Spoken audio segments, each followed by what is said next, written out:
Howdy, folks. Welcome to Adventures in Albron, Courts of Everest. I am Joe Treff, your DM this evening, and joining me are my friends Matt, Vincent, Kara, Hannah, and Alana. We are all dressed in single colors that were chosen for us by Matt because it's Matt's birthday. And we're celebrating Matt's birthday for a second night in a row. What? Matachrome. Oh, that's pretty good. So nice. We celebrate it twice. Obviously. It's time for the Mattel. So, we're going to be playing D&D tonight, but before we do, a couple of quick announcements. First, we played Mosaic Team 5 last night, which is our original Starfinder campaign. The group finally got to the Zin Crawler, which is pretty heavily tied into the backstory of Echo, played by Kara. And so that happened last night. There was a very interesting combat that occurred, and you can see that when it re-airs on YouTube at Albron RPG on Sunday at noon, followed by this at 4:30 p.m. Eastern Standard Time. We have a couple of cool projects that are in the works. Some that just happened all of a sudden. Like Vincent etched us these glasses today that are super cool and have our logo on them. Which, that's just fantastic. And also just made cocktails that are in the color of each individual person, which is not a big deal or anything. Thank you, Vincent. It's just a little thing. He was adamantly against using food coloring, so he managed to make strawberries each of these with no food coloring and alcohol and cold brew. Which is fantastic, by the way. But you can see stuff like that here. We also have some other projects that are coming up from Sophie Bischoff. We have some tarot cards that are being made. Alina's was just finished. Oh, you should take that art. That's for you to take home. So you got to grab that when you leave. Thank you, Sophie. Ori's is coming up next. Valis is after that, and then so on and so forth down the line. And you will see those beginning to hang up around here in pretty short order as they are finished. We have a Instagram at Albron RPG where you can see the different things that pop up on our table. Right now, it's mostly empty. There's some forks from last night that are still there. You know what's funny? So I actually don't stick a fork in it. I come in here obviously, but I don't look in front of the screen, and I can't see what's in front of the screen from here. It is a mess. So until I turn this on, I don't see what's up there. No, it's. But anyways, I usually see. I check out Albron RPG to see what's on my table, and you can too. We have some one-shots that are going to be coming up from some of our players. We're going to be playing them in relatively short order. You will see them pop up on the channel eventually to take the place of the sessions that we'll be doing different things during. For example, we have summer break, we have winter break. In the relatively short future, Kara's going to be running a multi-part game for us that is going to be very interesting. I'm so excited for it. It's using a different system than one that I've used before, and so you'll see more details about that coming up probably in about a month.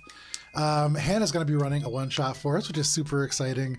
It's going to be so cute. Yeah, I'm very excited about that. Cute. I'm looking for all these miniatures, I don't even know what you need, but I have a lot of stuff that I have now. Anyways, it's all going to be cute. All of that you'll see eventually here, but there's just so much talent and so many people who do great things. And thank you, all of you. And with that is all the announcements that we have for this evening. And so we can get into this week's session of Courts of Everest. Oh, yeah.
Wandering Hearts, last we played, you boarded the Beetle train after spending a tremendous amount of your money on the path up, being sort of microtransacted along the way.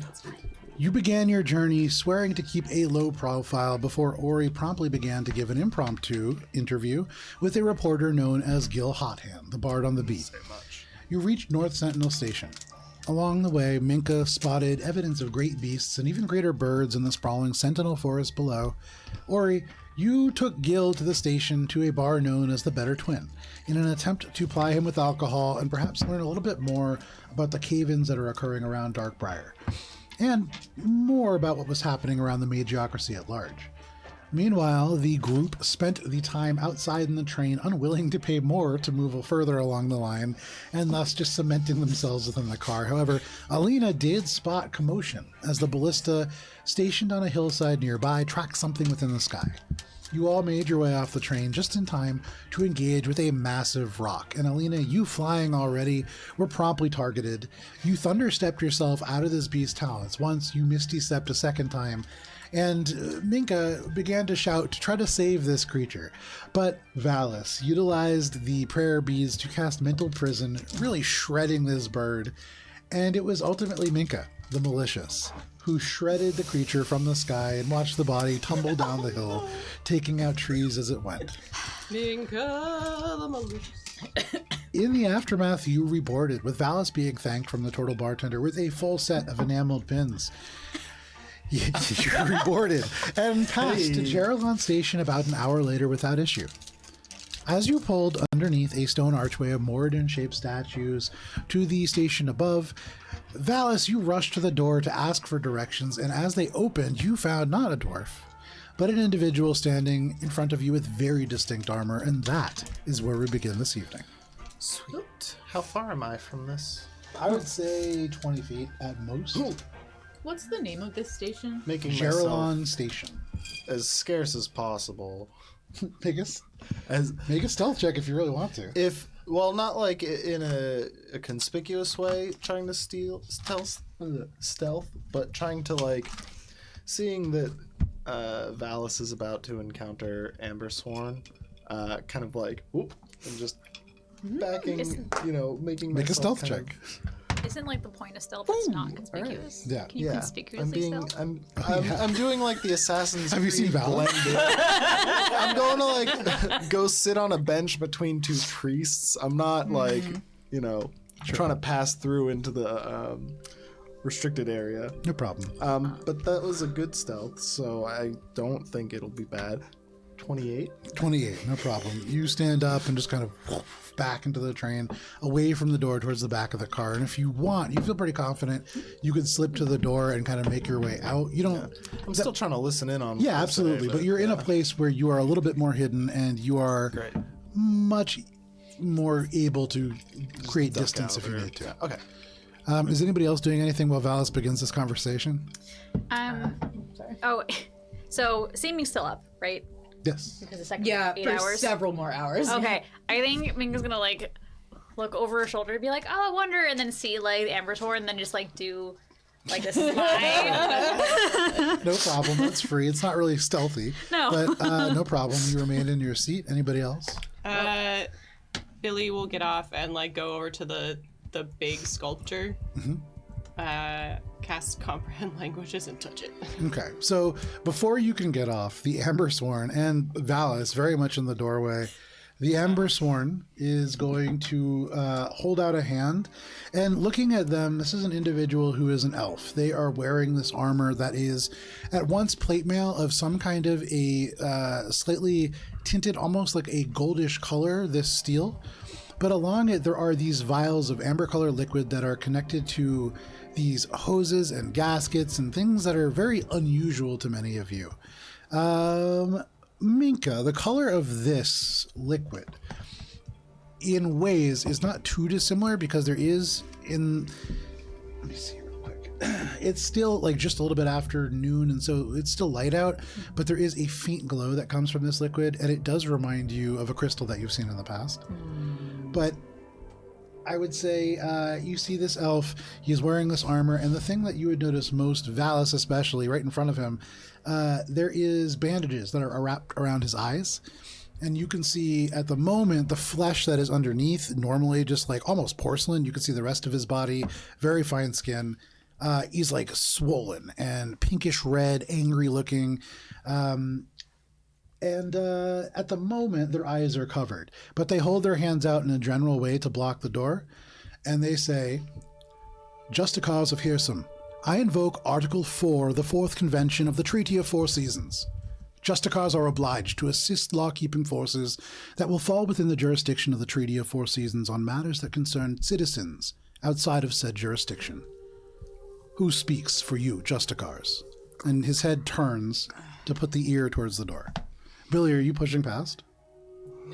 Hearing that, Billy's just gonna sit back down. I'm just gonna look around and see if anyone else wants to volunteer first. Alina's gonna be like, "Hey, what's up? What's going on? What's cooking?" Sure. I have very high charisma. What's cooking? What's cooking, you say, with charm and mirth. And as you do, he says, come with me. The mines are 15 minutes away, and the gem troll that has been disturbed in a newly discovered seams of diamonds will be hungry again soon. Did you say we don't a have gem time. troll? Yes. Come. And he What turns and begins to walk. Slowly. Say again. Have we heard of gem trolls? Make a nature check. I'll make a nature Do I get my check. thing? You don't. As he starts to walk away and like we go to follow, I would like to take my sending stone and press the button. Sure. 14. You press the button. You said what? 14? 14? 7. 12. 7. It's a troll with gems. I know those 2 words. And Minka, actually, what I would say is with the 14. Minka's a gem troll. With the 14, you're like, I'm going to call that. And you actually have not heard of a gem troll. Trolls are creatures that are typically a little bit more cold weather climate, or they'll be in like swamp areas, the ones that are a little bit more acidic based. You've never really heard of a gem troll, and you of all people probably would have heard of that. Mm-hmm. And with the 14, you don't really know much else, but it seems unlikely that there would be something like that around here. Mm-hmm. But nevertheless, this individual begins to stride away, and I mean, that's all you would really know at that. Alina, as he turns to walk away, Alina's gonna be like, "Stop! You haven't given us any information other than the fact that there's a gem troll. Yes, we are Justicars of the 4 seasons, but we also have our own tasks to accomplish. So please, give us more an understanding of what's happening here." He'll stop and he'll turn, and as he does, you can hear the various little vials kind of clink across the metal, and you can see the places where they're connected to gaskets have these tiny little chains that hold them in. But he says, "I am Raymore Dayfreeze, a watcher of the Divine Court, and a member of the Amber Sworn, and we need your help." Dayfreeze. Does that name sound familiar? With your previous history check, probably I not. did a nature check before. Oh, make a history check then. Do we have to pay for the train again? He turns and he says, "I am here on the orders of Vitalis Asher. If you require boarding the train, I will make sure that you go in the finest car." He turns, and at this, he turns and gestures broadly because he can't seem to see anybody, but he says, "In the name of Vitalis Asher, Archmage of the Tower of Amber Wings, you are hereby ordered to derail this train and hold it until such a time as we have returned. Will there be a problem with this?" And along the line, you could see a few dwarves jump and hurry to comply. A couple of the beetles begin to lift off and kind of move off the rails. Just 1 second. Vincent, you take out your sending stone. Beep, boop, beep, boop, beep. You speak the words of power, and as you do so, you see this rune ring once, and then twice, and then, hello, Valis. Hello, Hirsim. What time is it right now? Right now, it's about 1:30 in the afternoon. He's just your watch. What time it is? Thank you, Hirsim. Good afternoon, Hirsim. Oh my god, that was... Waymore Dayfreeze, Watcher of Divine Court under Vitalis Asher, just invoked Article 4 of the treaty, and I know I haven't had a chance to read the treaty, so I just wanted to know if this claim is legit and what exactly it will have us do. Is this claim legit? I have not heard it put in this way. But... Yes. Is this a legitimate invocation of the articles? This is the flip side of being a Justicar. You are required to serve as well as have the privilege of access. But I'm sure that you will be able to help and move on. They cannot demand anything overly time-consuming. Okay. And what things are we allowed to help with? Well, you may choose to help whatever you would like, but you are not required if it takes an inordinate amount of time, more than several days. Okay, so this invoking of the article is optional. Mowing at the our lawns of discretion. every villager. Do understand. You are within the mediocrity of the Rising Storm, and if you refuse to help, you run the risk of creating enemies that will make your work much more difficult. But it is, of course, your choice, Valis. Okay. Thank you, Here's I just wanted to make sure that I understood what was happening. The rune goes off. Alina's gonna like check back behind her. Is Ori like Super scarce. following? Yeah, You like, like how turn to your scarce left, is Ori's he? not there. You turn to your right. It takes you a second, but knowing that Ori is one to hide, you kind of peer around the corner right into like the seat that is nearest the door, and yeah, Ori's there. You for a second you have to like pass Minka, who is also very much down in Probably their like seat. look over and just go. And Alina's gonna say, "Give us a moment to gather ourselves." And she's gonna go back to Ori and be like, "Are you gonna come? What's the plan?" Oh, I'm not gonna just sit here. But Okay. This Amber Swarm. Do you want me to do you want to put your staff in the bag of holding or something, or? I'm gonna wrap it up a little more and cover myself up a bit. Yeah. Okay. Cool. All right. Well, I mean, they stopped the train, so. All right, I'll catch up in a moment. Okay. I'm just gonna make myself a little less recognizable. Do you want a little like illusioning? It's not gonna hold up Well, to if much it wears scrutiny. off, yeah, it's I offered that like 1 billion times. Mine lasts 8 hours, and he still said no. I thought maybe if they're like right there, then maybe it. it's not worth arguing too much about. I think if anyone's going to recognize me, they're going to be able to recognize me through those sorts of illusions. But I am going to, do my best. Okay. I think it matters not. He's not here for Ori, he is here for us, the Justicars of Hearsome, and that is... And Right, yes. The Going individual to the turns their head dynamite? slightly. They're not looking at you, but they incline themselves so that they're looking more in your direction. And they say, "Please do hurry. There are 4 people that are held captive, and this creature will be hungry again soon. Oh shit. All right. You How said, many people has it eaten already? At least 3. Okay. What was that, Minka? You said not it was in super a diamond mine? Newly discovered. Okay. Is it like a large vein? No. Well, not yet. Okay. Okay. I'm assuming did it come from the gems or is it eating the gems? We should walk, and you can ask the dwarves when we arrive. Okay. Let's Sorkin. Yeah. Okay. Sorkin, that famous bard. Is Finn coming with us? What? Is Finn coming with us? Yeah, it'll go. Gil's staying on the train, right? Gil's like passed blackout out. drunk right now. Gil's not in he's any still on the condition to train, move. right? Yeah. We left him in the train. He's fine right now. Gil's like still back at the bar, really, but yeah, his physical body is on the train. Before getting off the train, Minka's gonna take the rest of her good berries and just leave them with Gil. So if he wants a snack when he wakes Tuck up. him away in his pocket. The span of time that we were traveling on the train, was that long enough, even considering our activities, for it to be considered a short rest? It was 1 hour. So no. Yeah, Or he's This 1 gonna hour. correct. we had but if you're doing, activities. Oh, but we were doing activities. I got it. We colored. check the wrap We and make sure completed that our the maze. staff is like completely covered and obscured. okay, Take off the scarf and wrap it inside the wrapping of the staff. okay, And then probably just like pull up the coat and kind of cover the face a little more. okay, no problem. That's all easy enough to do. I think Minka will try to get a little bit closer to the Amber Sworn just to observe the vials a little bit closer. I'm not going to touch anything. I just want to get physically a little bit closer just to look at them. Look at them with what intent? The color was familiar, and she's just going to kind Make a of, nature check. you know. I also I'm want to hurry up to him and kind of talk to him. Okay, so the knight and the squire on either side of this individual.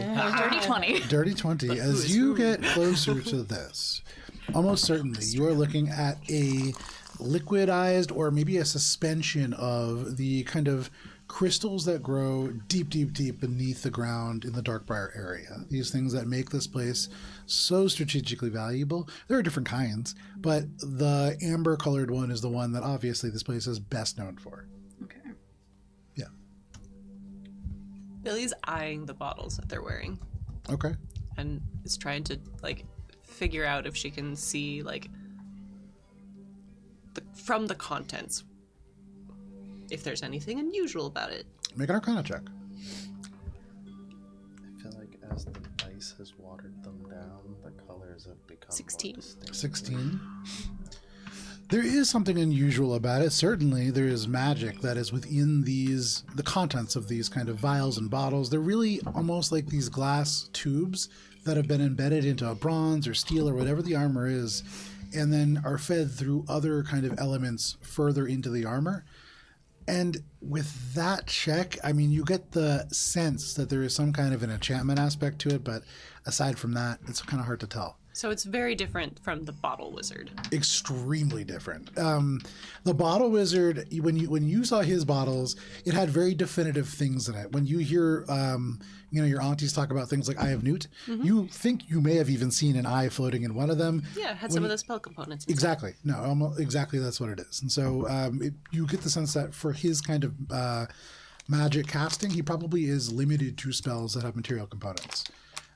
For this individual, you get the sense that the fact that they are wearing this armor is what allows them to cast certain elements of their magic at the very least. And so they probably don't even need free hands to do it. Is this artificing? Yes. As we walk, Alina's going to be like, given that we're about to go up against this troll, I don't think it's too rude to ask, what happened to your eyes? The gem troll. This Yeah. is gem troll blindness. And it is something that you need to be mindful of. Well, how do you avoid it? And she's like, oh, but he doesn't know how to. Okay, how? Do not stare at the crystals on its back. Is there a cure? Everybody hear that? Okay. Within this cave where this gem troll is, you will need to look for a glowing crystal. Destroying that will restore the eyesight of all of those affected by it. But if you find this illness afflicting you, until somebody destroys this crystal, it will be quite hard to recover your vision by magic or other means. So will we know the crystal when we see it? It'll look Almost quite certainly. different than anything else. It will glow with a bright light. Okay. Anything else we should know about fighting the troll?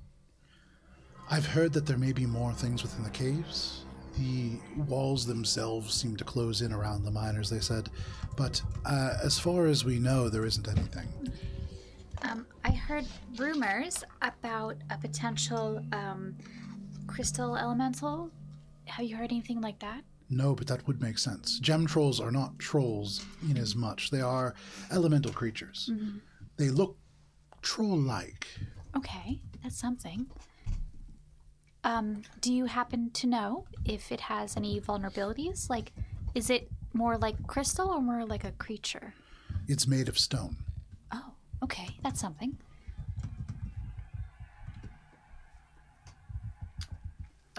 As we walk, Alina's going to use her waistcoat to get a spell slot back. Problem. So as you walk along, there are these uneven wooden planks that are laid down to make, you would imagine, probably wheeled transport with a little bit of like kind of loads of stone and things like that, a little easier to the trains themselves. And here and there are crates of just debris and things like that off to the sides. But, Valis, was there something that you wanted to say? Yeah, I just want to ask way more. I'm just curious, how did you know that we were here? He nods and he just says, word was sent ahead from the first station. Evidently there was an accident, and a group matching the description of the Justicars was spotted. All of you. You guys are well known. Oh, okay, that's something. You have a badge that is very distinct. There's also that, yeah, I guess. We also are very unique looking as a collection. Most of the Justicar groups have one. Okay. Oh, wait, Valis, weren't we supposed to pick up new armor for you? Darkbriar. Yeah, but that will have to wait until we reach. That was where they were. Okay. Correct. Yeah, he's going to leave. And as you're approaching, you do armor see that and there is this cave that kind of, as you're walking around the side of the mountain, it is becoming to sort of come into focus. You can see there is a nervous-looking dwarf with blonde hair who is standing with a spear and a shield about 60 feet back from the cave entrance itself. They are using a minecart and a bunch of other crates as kind of makeshift cover, and they're keeping an eye trained on this entrance. And you can see there's like a number of like crates and other equipment that is stacked up around. And there are in fact two entrances that you can see, maybe separated by about 20 feet. But is there anything else anybody wants to do before you get to this mine? Alina's going to go, rest, Yeah. invisible. You want to fly in, do a little scouting while we're getting our bearings here? Yeah, no, I can do that. Give me a second. Heavy weather. heavy, leathery wings carry him into the cave. His little Are potato there body. any other Make a stealth check for us. justice? Not any other Ambersworn, rather, Make a perception check. or like anyone kind of near the caves, like guarding the entrance or anything like that. You see this dwarf who is holding their spear. So you know my passive, right? Look and wait, that dwarf is gone. It's still 16, but yeah. Rez got a 17 on his Okay. stealth check. So not the stealthiest, Resco. but still doing pretty well. There's something I would like to do on the way. Sure. So I'm just gonna say to the party, I meant to share this with you guys on the train, but before I forget,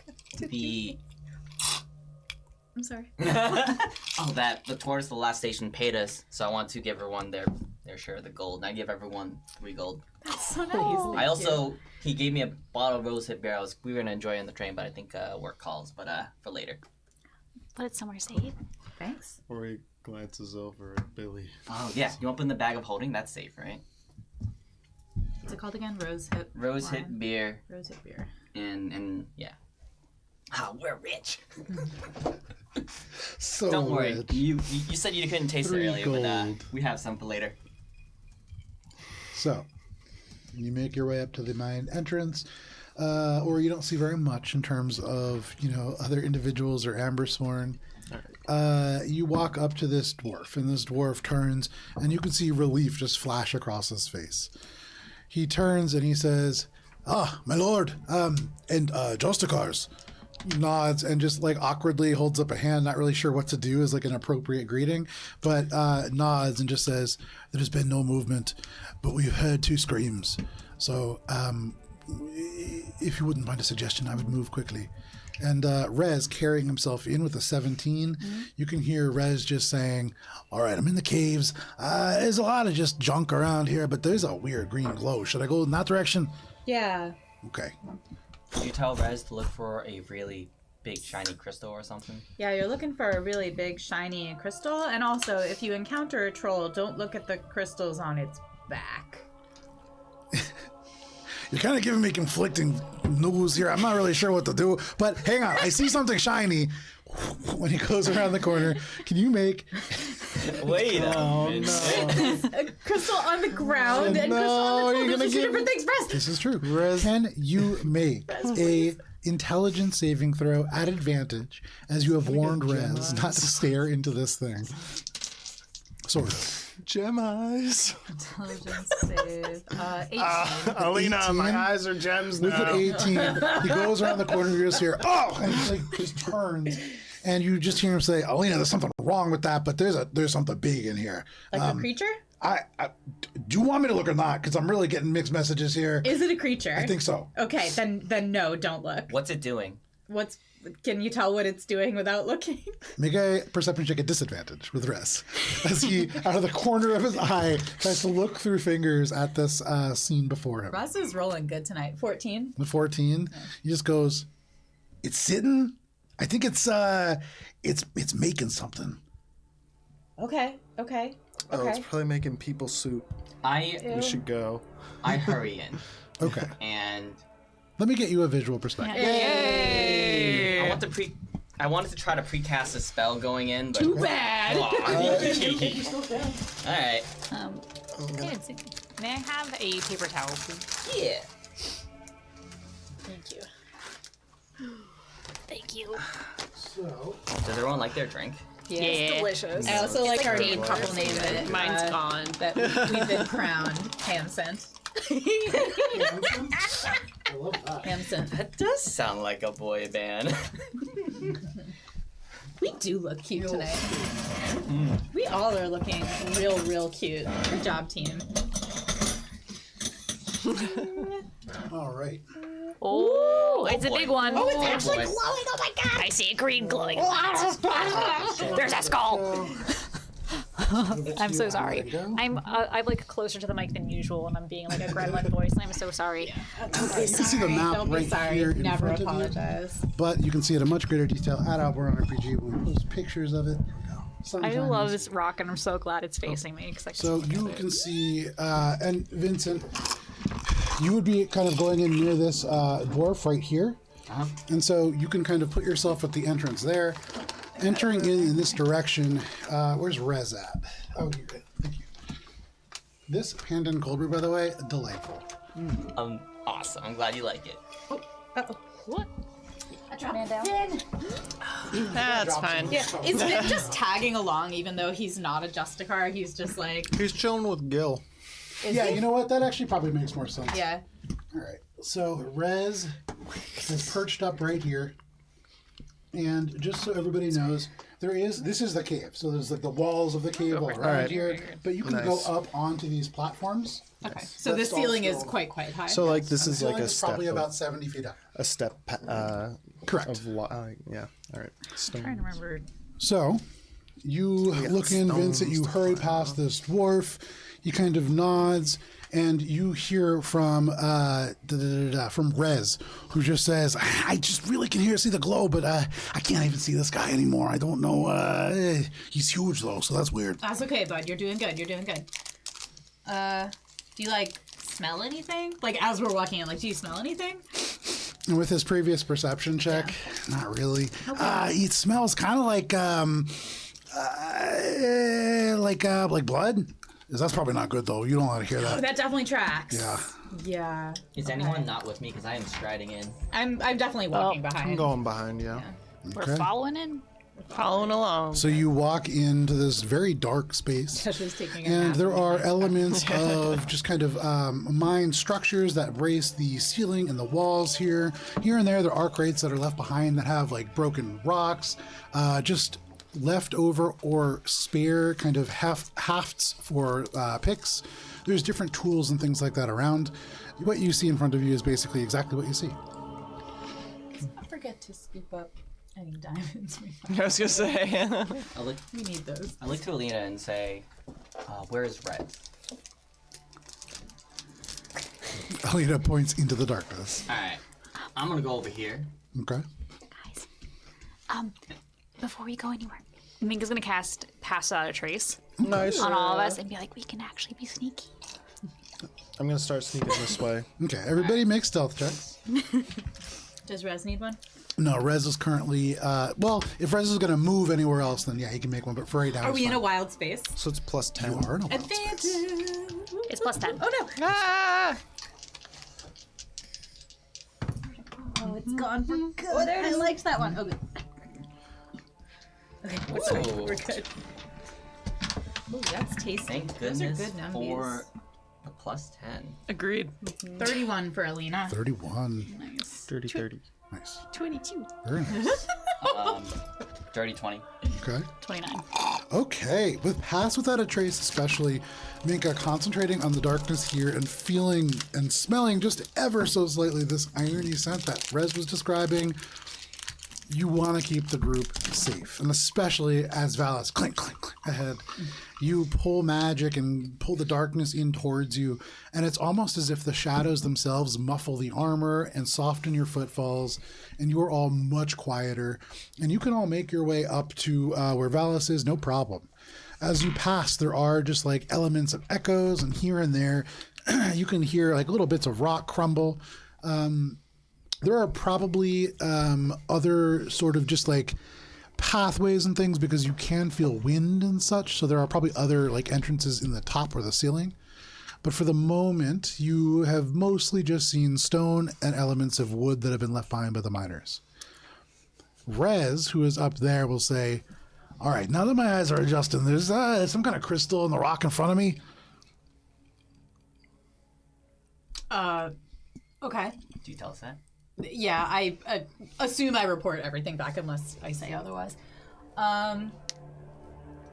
Okay, so we need to just, that's the glowing thing, right? Let's go. Oh no, there's a glowing one, but then there's also like green diamonds, red diamonds, blue diamonds. Okay, I don't know about rocks though. okay. Miko, there's a lot of stuff in here that you might recognize. It could be but- glass, I guess. Okay, but the glowing crystal, we need to destroy it, okay? Okay, Okay. Do you want me to go do it now? No, maybe. Do you want to get closer to it? I mean, not really, but I will if you want me to. It's like the partnership that we have. Yeah.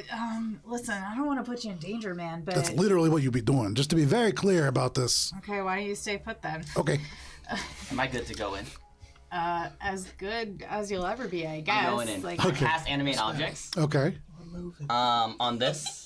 Sure. And I'm moving in stealthily. On which? On these rocks here. Okay. So I will say, No, great. So you cast this on those rocks. I'm trying to figure out something that will be, because the rocks all look the same on the map. So I'm trying to find something that's like more, how about- we distinct. can like use these we've to used mark dice them. before. Oh wait, I I got was gonna these. say dice. Yeah, These. just use dice. Oh. Perfect. The keys. Love that. Love that. I So, don't yeah. have spells to track, so those can be animate. No problem. So you break the bead off of the prayer chain and smashing it in your hand, you reach out and the individual motes of magic float into the rocks and the rocks themselves ominously and silently drift off the ground. Could I remove some of these rocks and replace them? Yeah. Okay. Ming's gonna take her pick out. You are now wielding a pick. Alina is going to activate flight and try to whoosh up to where Rez is so that she can get a better. No problem. Sneak up to With your guys' stealth checks and especially with the ability to fly, you are pretty mobile, Alina. You fly up there, no problem. You land next to Rez. I'm like, hey, buddy. sneak up to behind that wall. Sure. Now, Ori, what's your passive perception? 26. With a passive of 26, you see a little more than the other folks here. Ooh. I hope it's not the back of an ogre or a troll, rather. You can Indeed. passively watch it while you are blind. Oh boy. Oh boy. There's a troll right under us, isn't there? Yeah. We're like standing on it. For most people can't really tell when an earth elemental is not in its like normal dear. state, but these two, you can tell kind of their arms are punched into the ground. They're like not moving, but at the moment they just kind of look like chunks of stone. Nobody else has even seen them yet, but you have definitely seen them. Tooling And them. with a 26, actually, you see one of them. All right. So the what?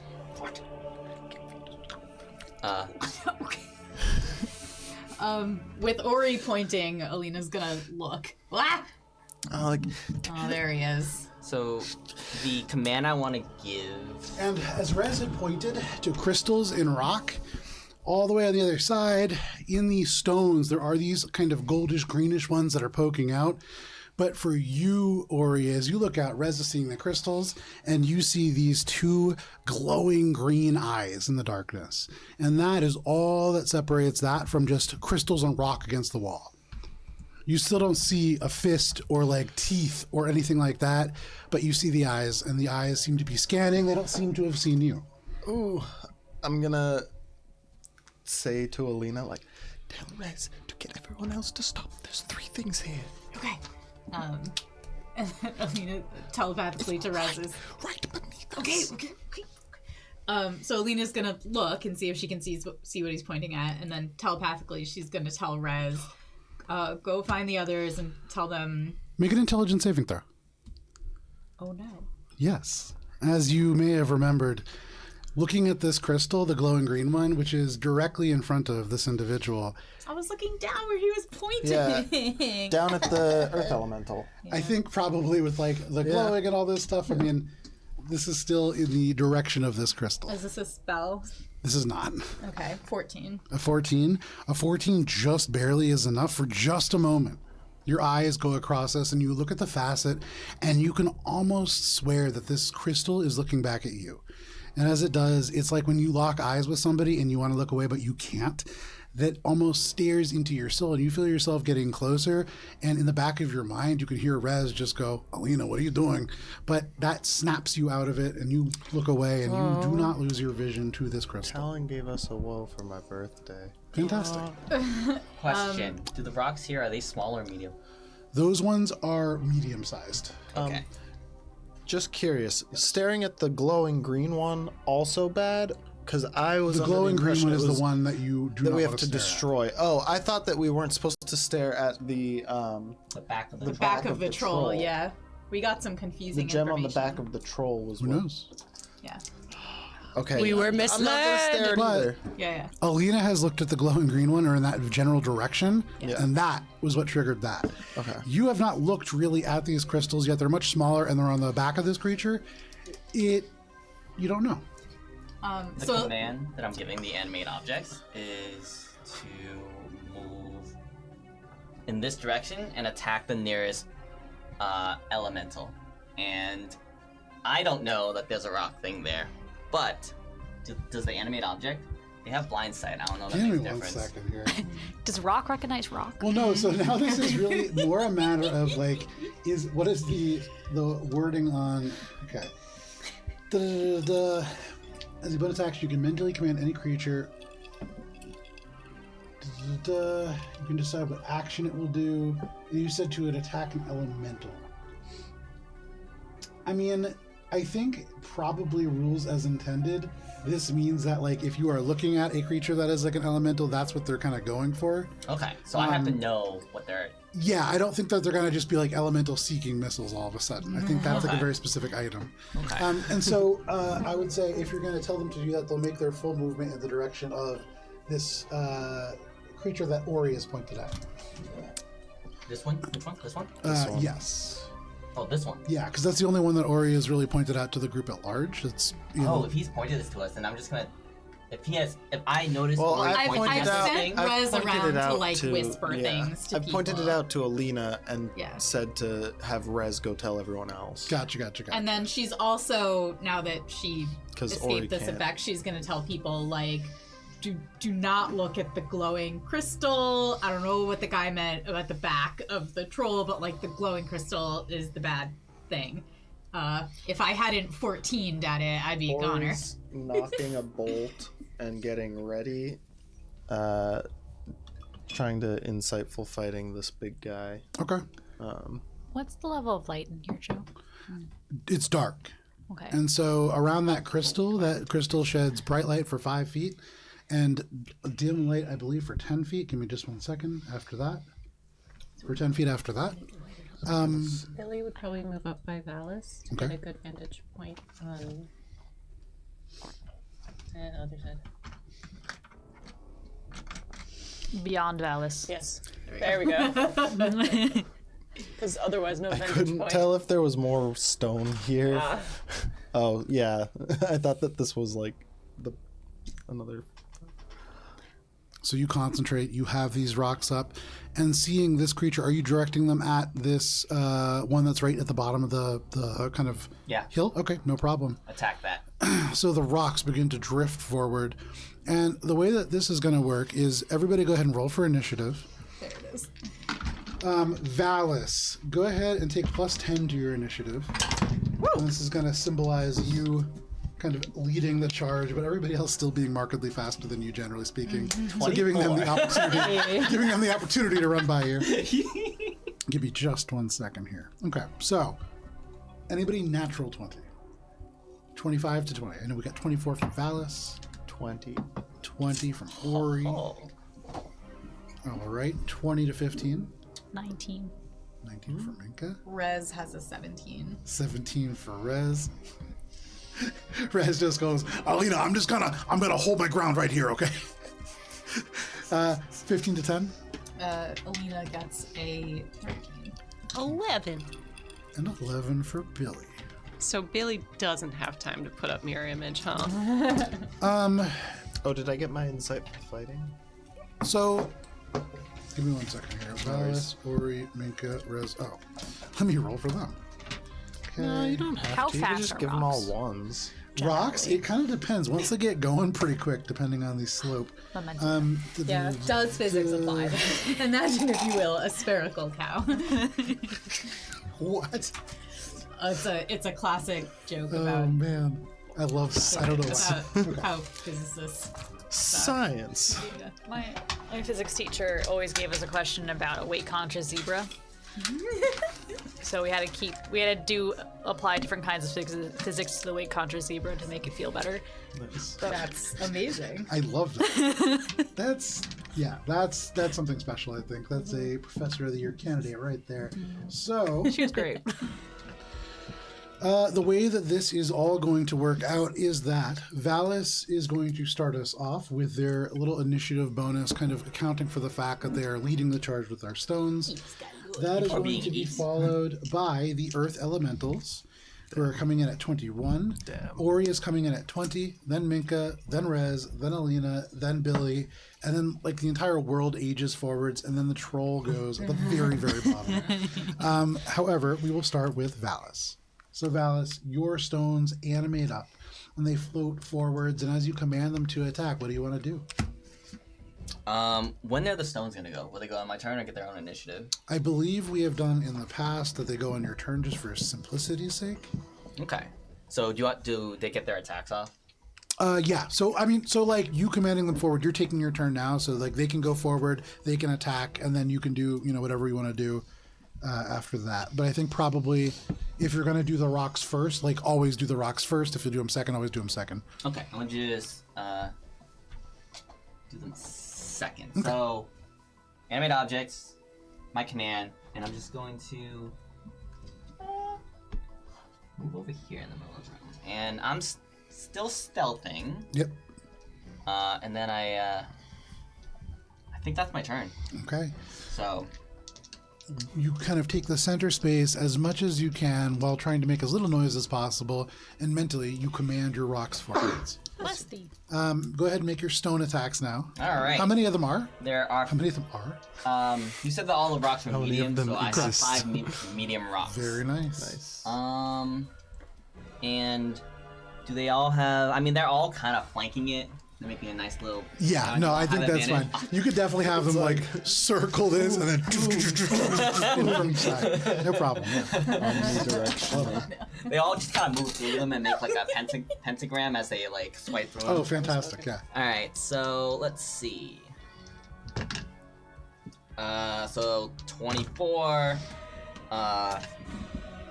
13, 22, 18, Wow, these rocks. and 15. Nice. Only 2 of them miss. Okay. Everything else hits. All right, and that's gonna be 8, and then 6, and then 6. Okay. What kind of damage is that? It makes a slam attack and does bludgeoning damage determined by its size. Is it magical bludgeoning damage? It doesn't say magical. Okay, so just regular bludgeoning damage, and that doesn't seem to do as much as you would hope that it would. But Even if anything it's else, from a spell. even if it's from a spell. Oh man. Anything else, Valis? That's Because the rocks are just rocks. Okay. That is your turn, Valis. The stones animate. They rush forward. You stand your ground, but they pelt this elemental. And right at the end of that, you hear this as it begins to rise up. Now very much aware of the fact that there are creatures in this cave with it. But that is your turn, Valis. That brings us to the elementals. So it turns, and at first it's very slow. You can see the first fist out, the second fist out from the stones, and it just turns, and you can see these dark eyes looking up, the pebbles crumbling away from them. And it is going to just jam its face into this cliffside and merge in and pop up back here. Do I get attacks of opportunity? Sorry, the do all the stones do. Oh, actually, let me check something really quick. This individual, 5, 10, 15, 20, 25, 30, is just over here, and I guess because he can't do anything else, he will pass through and begin engaging with your stones. my floating stones? And that's the elemental. So, So did Fight he just stones like with phase stones. through the stones? yes. They are able to, it's called Earth Climb. The elemental can burrow through non-magical, unworked earth and stone. While doing so, they don't disturb the material it moves through, and that tells me that probably it does not provoke an attack of opportunity. If it was not against the rock to begin with, it definitely would have, because it would need to cross that space. Gotcha. But it just emerges behind Ori, And in this second, it looks like it's about to grab a stone and fling it at the other rocks down there. But it looks around and pleasantly surprised there is a whole group of people right here in front of it. And so, Ori, actually, probably Alina. Yeah, because I'm Hello. Yeah, because Rez is super invisible. sneaky hiding. So can't really see Raz, can't really see Ori. Oh god, And so time to tank we'll again. take that 5 feet step. Hello. forward. Do I get an attack of opportunity from that? Yes. And it's not my turn, so it can be a sneak attack without using my It can. sneak For what attack. it's worth, yeah. you know that this will now make you not stealthy anymore. Right. Just you so get you advantage know. on the attack, right? Because you are stealthy. Yes. Correct.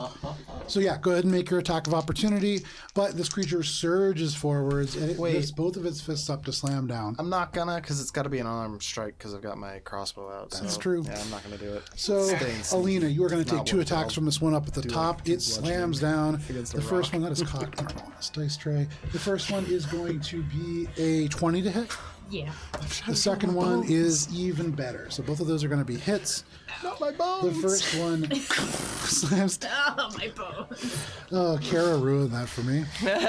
So the first one is going to deal 12 points of bludgeoning damage. The second one is going to I have deal- resistance to bludgeoning damage. Very nice. The That's second one is going to deal 14 points of bludgeoning damage, halved to 7. As this slams in again and again, but the armor itself significantly more powerful than the previous stuff, and whereas before it may have wilted a little bit, it stands up much better. Nice. The second elemental can do nothing else, and so that brings us to Ori. Minka, you're on deck. I am going to, still being sneaky. Did my insightful fighting kick in? Yes, so you can use insightful fighting. Which one is it on? It's on the big guy. Okay. And in that case, then yeah, I'm gonna make my attack. It's already at advantage because I'm sneaking. So yeah. In fairness, he gets it's an insight check against his deception check, and he's got to beat like a 30 something. Well, he is going to roll a 12. Cool. It's an 18 on the die, so. He's a 12. All right, and I'm gonna try to shoot him with the biggest shooty shoot shot I can muster. All of a that sudden, crazy this shot. creature just erupts from the ground behind you and slams into Alina, almost knocking them off this cliff face where they're not flying. Does a 26 hit? 26 hits. Cool. I'm gonna expend a superiority die to do a trip attack, I guess. Okay. So that's gonna be an extra D8, and then I'm gonna use a brand as well. Okay. Those are pretty good numbies right there. Can vouch. That's Quick numbies inspection. yeah. That's gonna be a solid. Lied about his numbers. 36 points of mostly magical piercing, 8 fire, and DC 17 strength saving throw. Okay, give me 1 second here. That all does the full amount of damage that you would imagine. Okay, and a strength saving throw. Yes. That is not the best. That is going to be a no way. That's going to be a 10. He is prone as fuck. Love it. And so, as you fire guy. this arrow, this creature erupts from the ground, slams into Alina, who manages to hold their ground. And as it backs up to take another blow, you pull this I arrow was out. shooting at the. Oh, at the big guy! Yeah. You're shooting at the big guy. Sorry, 1 Yeah. second there. So Oh, I was like, that's too good to be true. Yeah, for for that sure. guy. Yeah. So it goes from a 10. It was a 10 to a 20. Oh, that's a Wow. success. Yeah. It's a So success. a little bit stronger is this creature. You fire the arrow and He it still takes some through solid this damage. cave. And that was what kind of damage? 36 magical piercing. 28 magical piercing, 8 magical fire. Okay. The magical fire only does about half the amount that you would imagine it would. But other than that, the rest goes through. Give me just 1 second to adjust that. All of a sudden, this creature, the eyes glow bright, and it begins to separate itself from this ball. It is now very aware of where you are. You don't feel quite as hidden And anymore. then I go, whoop, And bonus actions hide. Go for it. And duck behind this wall again. Where'd it go? That looks pretty well cocked, yeah. Alright, I believe it's a 26, but let me just double check. Okay. It's either 26 or 24. 'Cause I think I leveled. Just let me know when you know. No worries. I have 24 for right now. But that is your turn, Ori. Yes, and Alrighty. it's 23. Actually. 23. Minka, what would you like to do? Rez is on deck. Okay. So Minka's gonna rush forward, and I think that puts her essentially right behind Valis, because I don't think I can go any further because I have 35. Oh, Yep. sorry, it's a You could be right 34 here, because over of Pass Without All right, Trace. I'll Yeah, very nice. here. You could be here. I'll be there. Okay. Is So- that trace concentration? It is concentration. Okay. Oh, So- are you still concentrating? I'm still concentrating. So I will continue with my concentration. I'm going to look straight ahead at that big rock with all the crystals on it, Okay. and I'm going to cast daylight on it. Okay. And you're looking at the one that has the green crystals on it? Correct. Okay. I'm going to assume that's going to do something, because these are magical crystals, and we'll see if applying a spell does any wonky things to the battlefield. I hope it doesn't make its blind effect. Did these crystals have shiny things in their back? No. Oh, okay. Stone. Just Now, sorry, which crystals are you doing that? these So green ones. I The green. Oh, okay, these. Gotcha. yes. Not this. Okay. I'm just double checking because there's several different kinds of crystals on the battlefield. Yeah. So you I just chose like the that. stay-light. Cast daylight. Those are the lemon It's a lime point that you crystals. choose within range. They turn everything into. So as you cast daylight, you can see within this little what looks to be an emerald immediately surges, and Minka, for free as you have used this level 3 spell, you recognize from the texture of this stone, it is not emerald, this is a very, very almost mattely uniform mossy agate of some kind. And so a little bit less valuable than perhaps emerald. But that is, you have to almost squint away because as this light grows into a daylight brightness, it casts the entire room into just this verdant green glow that makes the entire room incredibly bright. The individuals, nobody gets blinded by that. That's the only thing that really changes, and you get the sense that these are not magical crystals that are on this stone. Okay. You know, worth a shot. Does the light from this crystal like diffuse at all? You know what I mean? Yeah. So not yet, and you would nothing has changed about that crystal yet. Okay. Yet. Anything else? Okay. I'm gonna check one thing. Are you really looking again? quick. No. I do.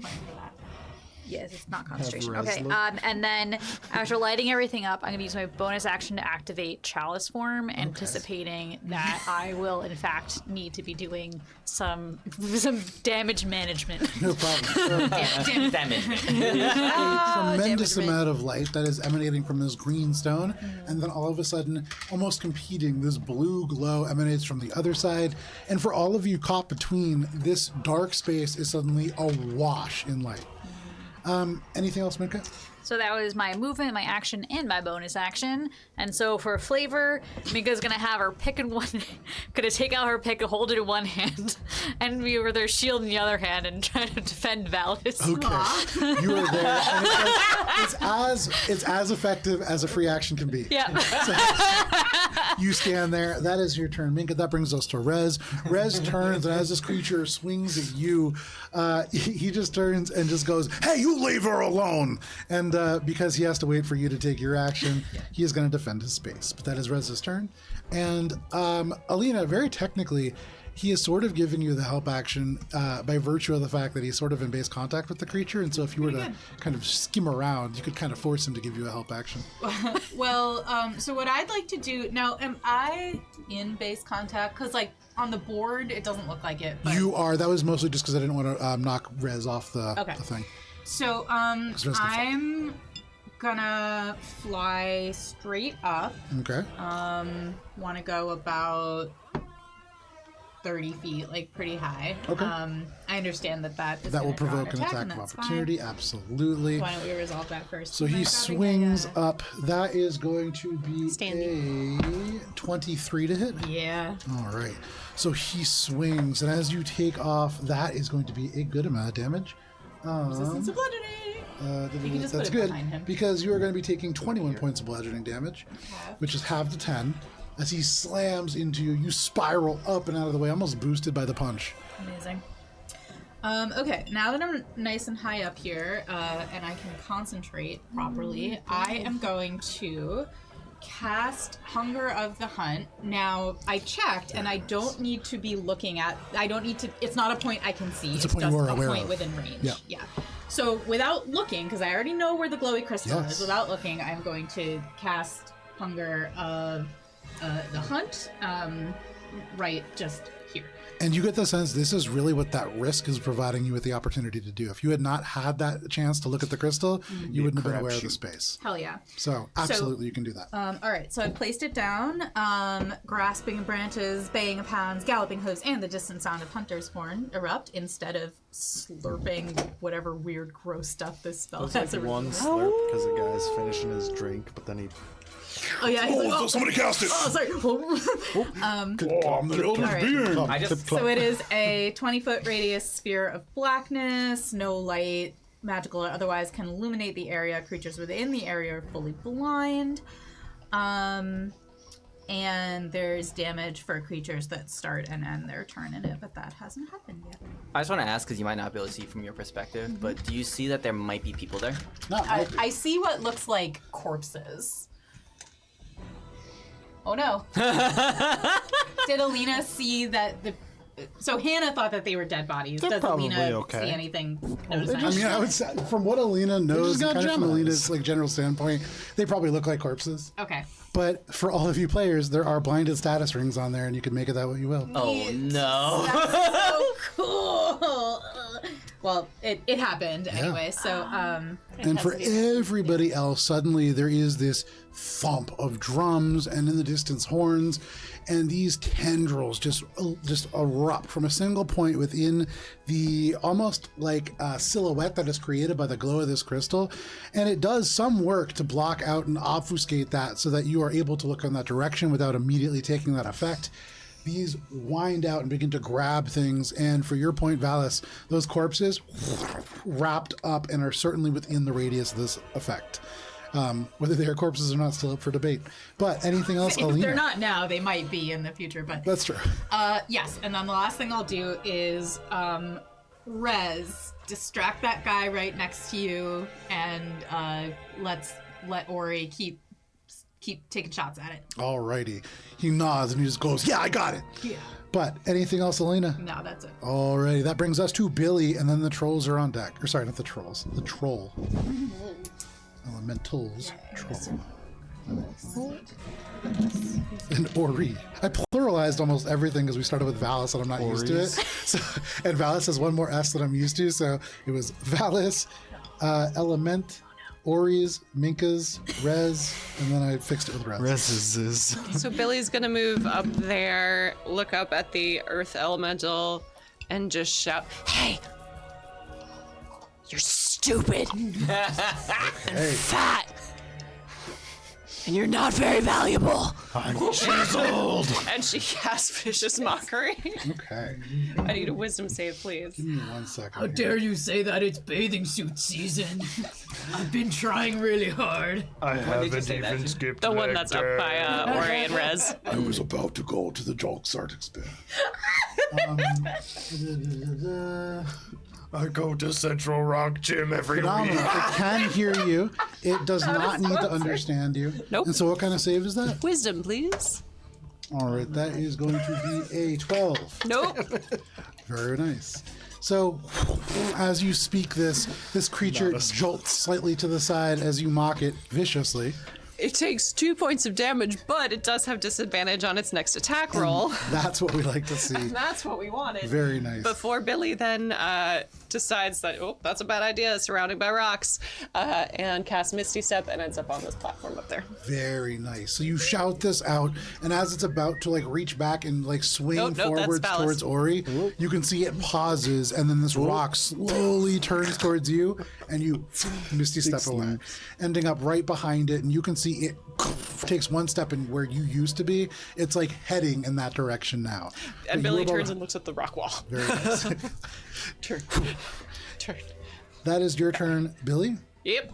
Okay, literally and figuratively, that brings us to this troll. So, you watch as they separate themselves from the wall, Ori, and they are going to start running to 5, 10, 15, 20, 25, 30, 35, 40, right here.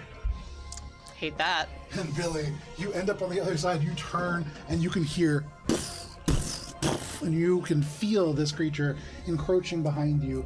And, Wasn't that where the hunger of the hunt was? it is, right. Does that have movement? It's also completely it's black, difficult terrain. right? Yeah. It's difficult terrain, and yeah, it's completely black, so it Difficult can't see. terrain. That is important. Yeah, Okay, I was it's trying actually to put a thing down, but it's going to continue. It's going to move that exact same distance, but that's going to be its action as well. Because So it is fully Oh. blinded. Does that? But I mean, I guess it can still move out if it like knows It where. doesn't seem to need to see to be Okay. able to do anything really. It's rocks. Yes, it is rocks yet again. I But don't know. that is all that it can do because Hunger of the Hunt does very much neutralize many of its abilities in that way. Wow, that's annoying. Okay. That is its turn. Awful. Hate it. That brings us to the top of the round and Highest to Valis' compliment Joe butt. can give is telling you that you're Billy, this creature looming on one side, the elemental on the other. You are quite literally between a rock and a hard place. Billy tries very hard not to look. Valis, what would you like to do? The elementals are on deck. Did I see the bodies get engulfed by the hunger of the hunt? You can't really see very much over there. The whole area is very dark. But did I see the bodies there before the hunt came up? Probably not. Okay. From where you are, it would be really hard to see. Okay. You would have had to make a check to see if it, like the. I think physically Had it would be I impossible had to I see seen them with before my Valis' passive perception when I saw the thing coming out, or were they Probably obscured not. Yeah, by they're them? probably obscured by the creature itself when it was there. Now would I see them? No, because Oh, they're Probably no, not they're because it's completely not dark. Yeah. Yeah. Okay. All right then. I'm gonna try this again. blissful Oh, ignorance. to cover it. Let's put this down just so that we stop forgetting 1, that it's 2, there. 3, 4, 6. So Minka, you stand like in front of one Valis, and then little- Valis rushes in front of you. Oh, To right. be expected. First, I will say to Minker, marvelous. At the daylight, lighting up the cave. So perfect with that one little fucking guy. And then I see the troll. I see this. How far away did this guy move? He like merged into this and then popped up on the other side. Is he still within 30 feet of all of the rocks Yes. that are... Okay. Then I will keep... I'll not command them any differently, so their command is still to attack that guy. And for my action, I am going to ready an action to cast command at this guy. And the trigger is as soon as he starts to do anything, Okay. I'm gonna cast command at him. So use my spell slot now. Okay. So as soon as he starts to do anything, you will cast. So that includes if he takes a reaction or anything like that. If he's about to attack someone. There you go. Okay. So anything else, Valis? I think that's it. Okay. You ready command, which does use the spell, but that is your turn. That brings us to this rocky elementals. No, my rocks. Your yeah, your rocks. Go ahead. I got rocks too, You got Joe. rocks too. Everyone's got rocks. Alright. Put a concentrating ring on I realize I can do something. So we had They're all navy. fight forest with forest. Now we have fight rock with rocks. I think Valis takes the concept of fighting things with Eye its for an eye. yeah. a little- Valis heard fire with fire one time I'm sorry. and really embraced it as a So concept. now this guy is surrounded. Well, they won't all approach him. They will fix all that in a second. approach him. He said it like they're just wandered over like, hey guy. Do they have advantage? They do, yeah, absolutely. Okay. Alright. Dude, Um, not yet. Okay. The rock is concentrating. He's doing a good job. Good job, Rock. 22, 19, 15, Natural 20. Let's go. That's one more. 16. The 15 and the 16 both miss. The other ones all hit. Okay, I'm gonna roll the natural 20 first. Sure. Average numbies. But 16 Of. bludgeoning. Okay. Just regular bludgeoning. Yeah, no, critical bludgeoning.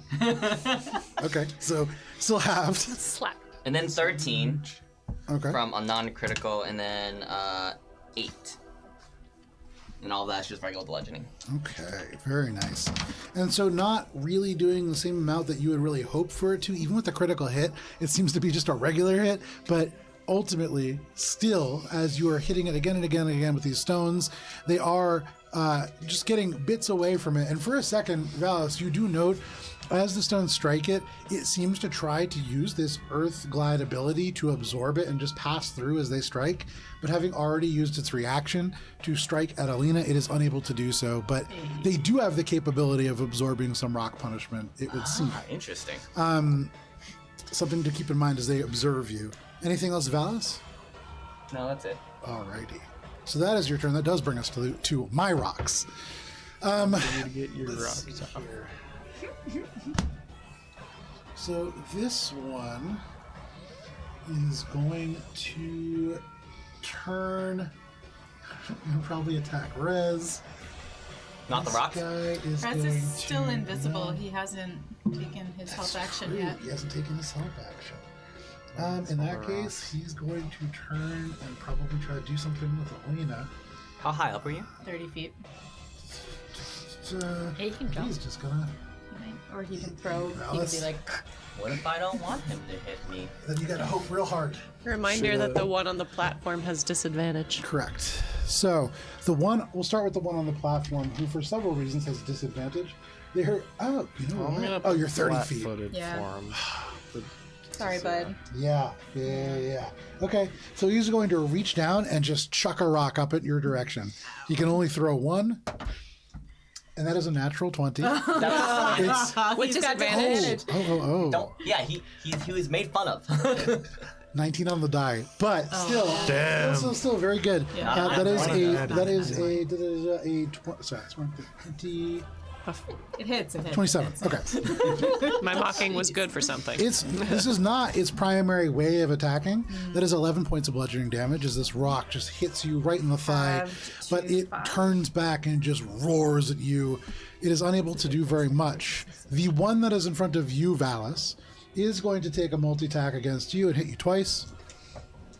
The first one is going to be a 25 to hit. Hit. Second one is going to be a little bit lower than that at a 20 to hit. Hit. All right. From the first one, Valis, you are taking. I do not like this die. I cannot read it. I'm going to use it. 13 points of bludgeoning damage. And from the second one, you are going to be taking 17 points of bludgeoning damage. And that is both of my elementals. There isn't a whole lot that the guy up there can do. He's kind of surrounded, not having a great time, and he does not understand what's happening with these rocks. That brings us to Ori, and then Mika, you're on deck. I'm gonna go ahead and shoot at the big guy again. My You have concentration roll. advantage from resistance. I have advantage because I'm hidden still too. Okay. Well, you have extra I advantage. have lots of Well, advantages. 5 dice. See if I care. I mean, I would. I think you can only. I think 3 is the most. Well, no. right. Divination Wizard, in theory, I think you can get 4. Potentially. Lucky. It's gonna be a hit, I believe. Yeah, Halfling? I mean, I guess Yeah, only get a to 1 though. 27. 27 That's absolutely hits. Yeah. I'm gonna expend another mark and another superiority die. And this time it's going to be a menacing attack. So Okay. it's going to be wisdom save. Wisdom save. Who are you attacking? The Rocks big guy. feel fear. Huh? That is You were a gonna find failure. out. Nice. 2 rocks here. Feel fear. Ooh, and Feel those are good fear. numbies again. Can vouch. 33 points of magical or sorry, 28 points of magical piercing, 5 points of magical fire, halved presumably again, and now he is frightened of me until the end of my next turn. Very nice. And he is indeed frightened. sorry, As you beginning of strike, next turn. from there, you can see the eyes, these glowing green eyes, have been scanning around for you, and you hit him again, and he still has not spotted you, and that is unnerving him slightly. You can see the eyes begin to scan the room even quicker. He is looking for the source of this. But that is your turn. Nope. That was just my action. Okay. Can I jump from here to here feasibly Do you have another action? and then jump here? I have a bonus action. He's gonna Mario Is that an his action? way over there. I mean, I could action surge. So are you action surging? Yeah. Okay, so you action surge, answering your own question, and make an athletics check. Or an acrobatics check. Blaine? I'm gonna put myself there and make the check and hope I don't fuck up. Let's go. Oh. All right, that's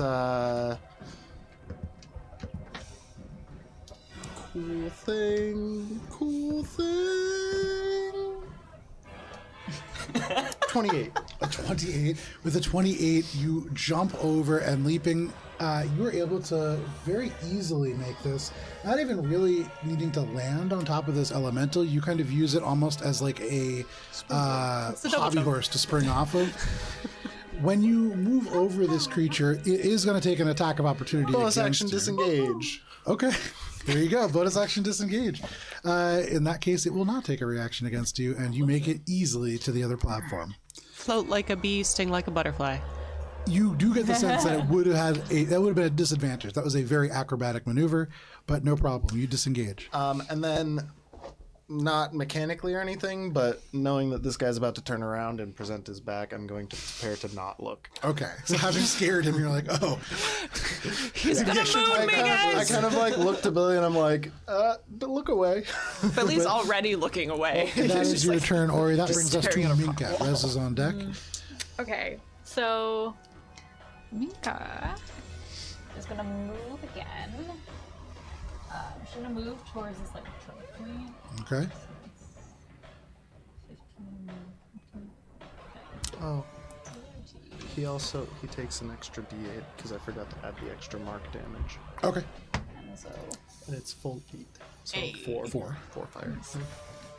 so as Minka moves around, she's heard the other movement of the big guy. Yeah, And for so sure. she does her best to keep her eyes on that elemental in front of Alice Okay. to try to not look at what's happening. Like a ballet dancer who's marking themselves for a turn, you just keep your eyes trained on this creature. No problem. And then for so for whatever it's worth, I'm still concentrating. I don't know if that'll help anyone for anything. It has so far. But So far, so good. for my I don't know if this would be action or a bonus action, but Minka looking at the size of these creatures, realizing the mining pick is not gonna cut it. It's a little small. Yeah. So she's gonna go back to put that on her belt and take out the sickle again. That'll be a bonus action. Bonus action, Yeah. okay.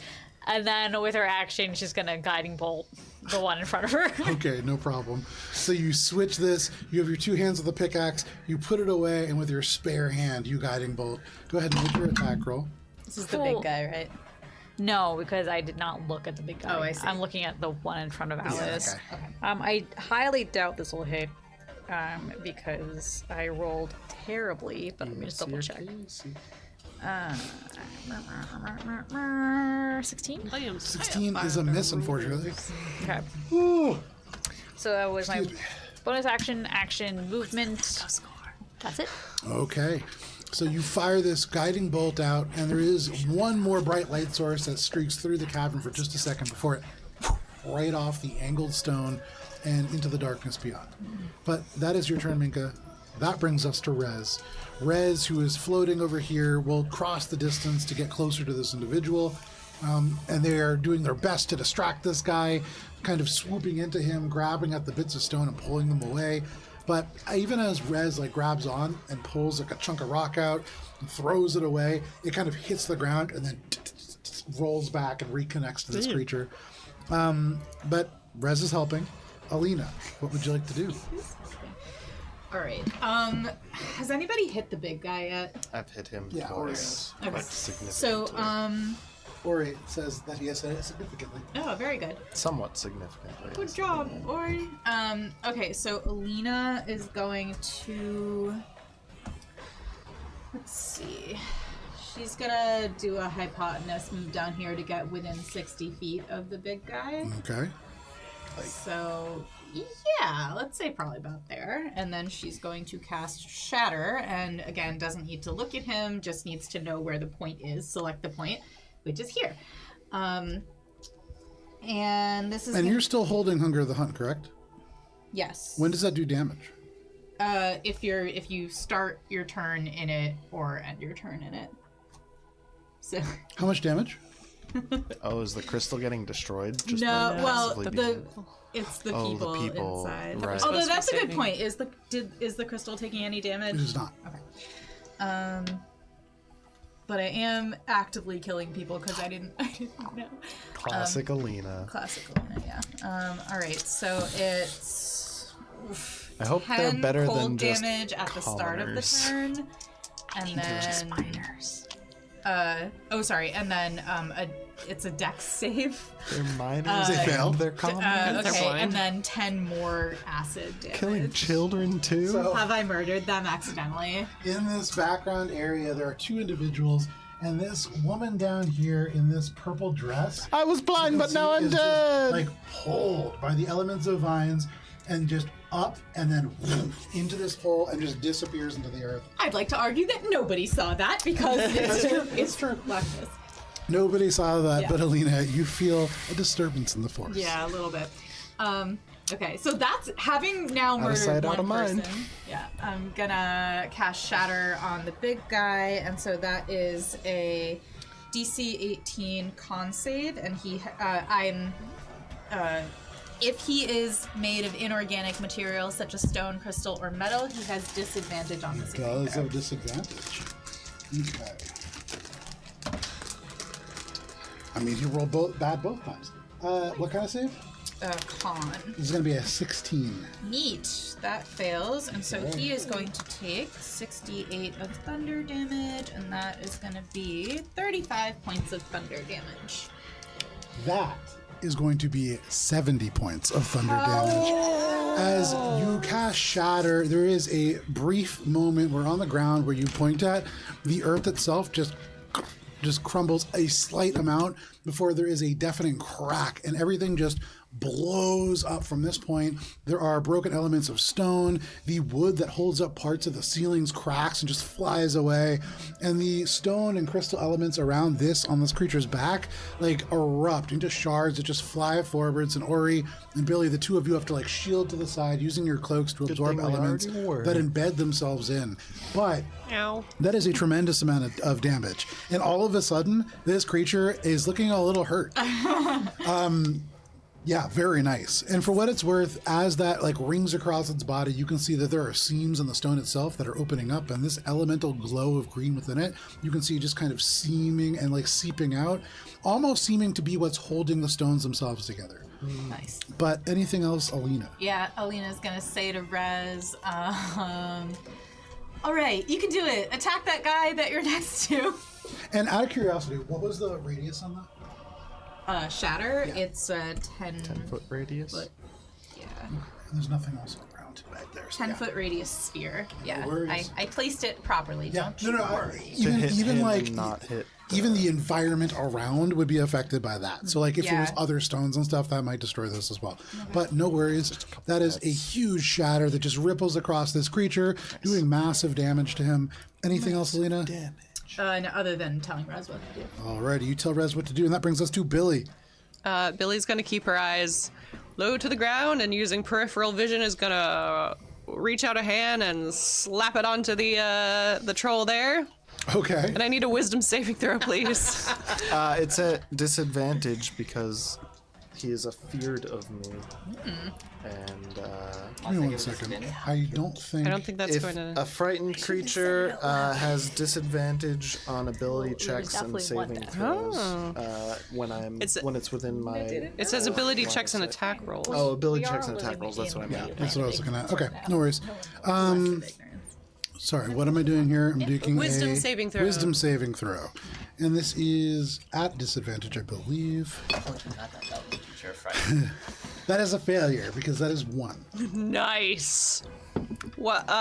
Billy mutters something under her breath, and while cursed, because she cast Bestow Curse, the target must make a Wisdom saving throw at the start of each of its turns. If it fails, it wastes its action that turn doing nothing. Nice. Does Ori understand what Billy says? Incredible.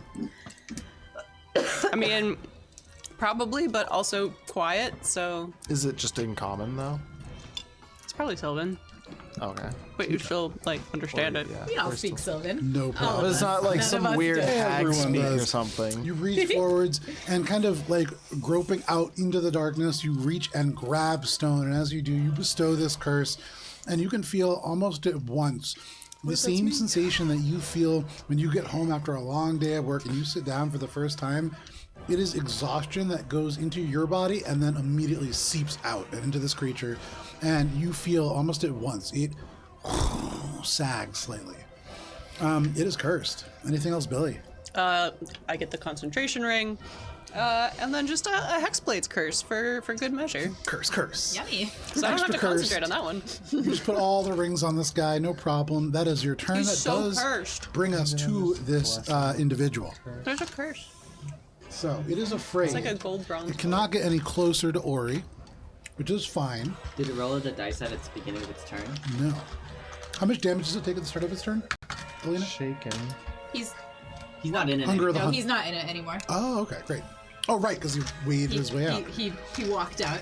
So at the start of his turn, All Hunger of the Hunt is doing right now is containing the threat that is the crystal. you see this glow of green get a little brighter and then a little dimmer as it pulls the rocks a little tighter in and seems to be creating a healing effect to this creature. But that is regeneration. It is then going to... What have you done to my babies? I didn't do Is it it. about to attack someone? Because I ready an action for when it does. I'm trying to figure out what it's going to do here. It's frightened, so it can't go closer to Ori, and that is limiting what it can do quite a bit. Just remember there's cake upstairs. So, given that there is a brightly glowing Minka just right over here, it doesn't need to get any closer to Ori. It will run over to the side. It's still frightened. And Do not punt Minka. that's literally what it's going to do. It has Okay. disadvantage. It does have disadvantage.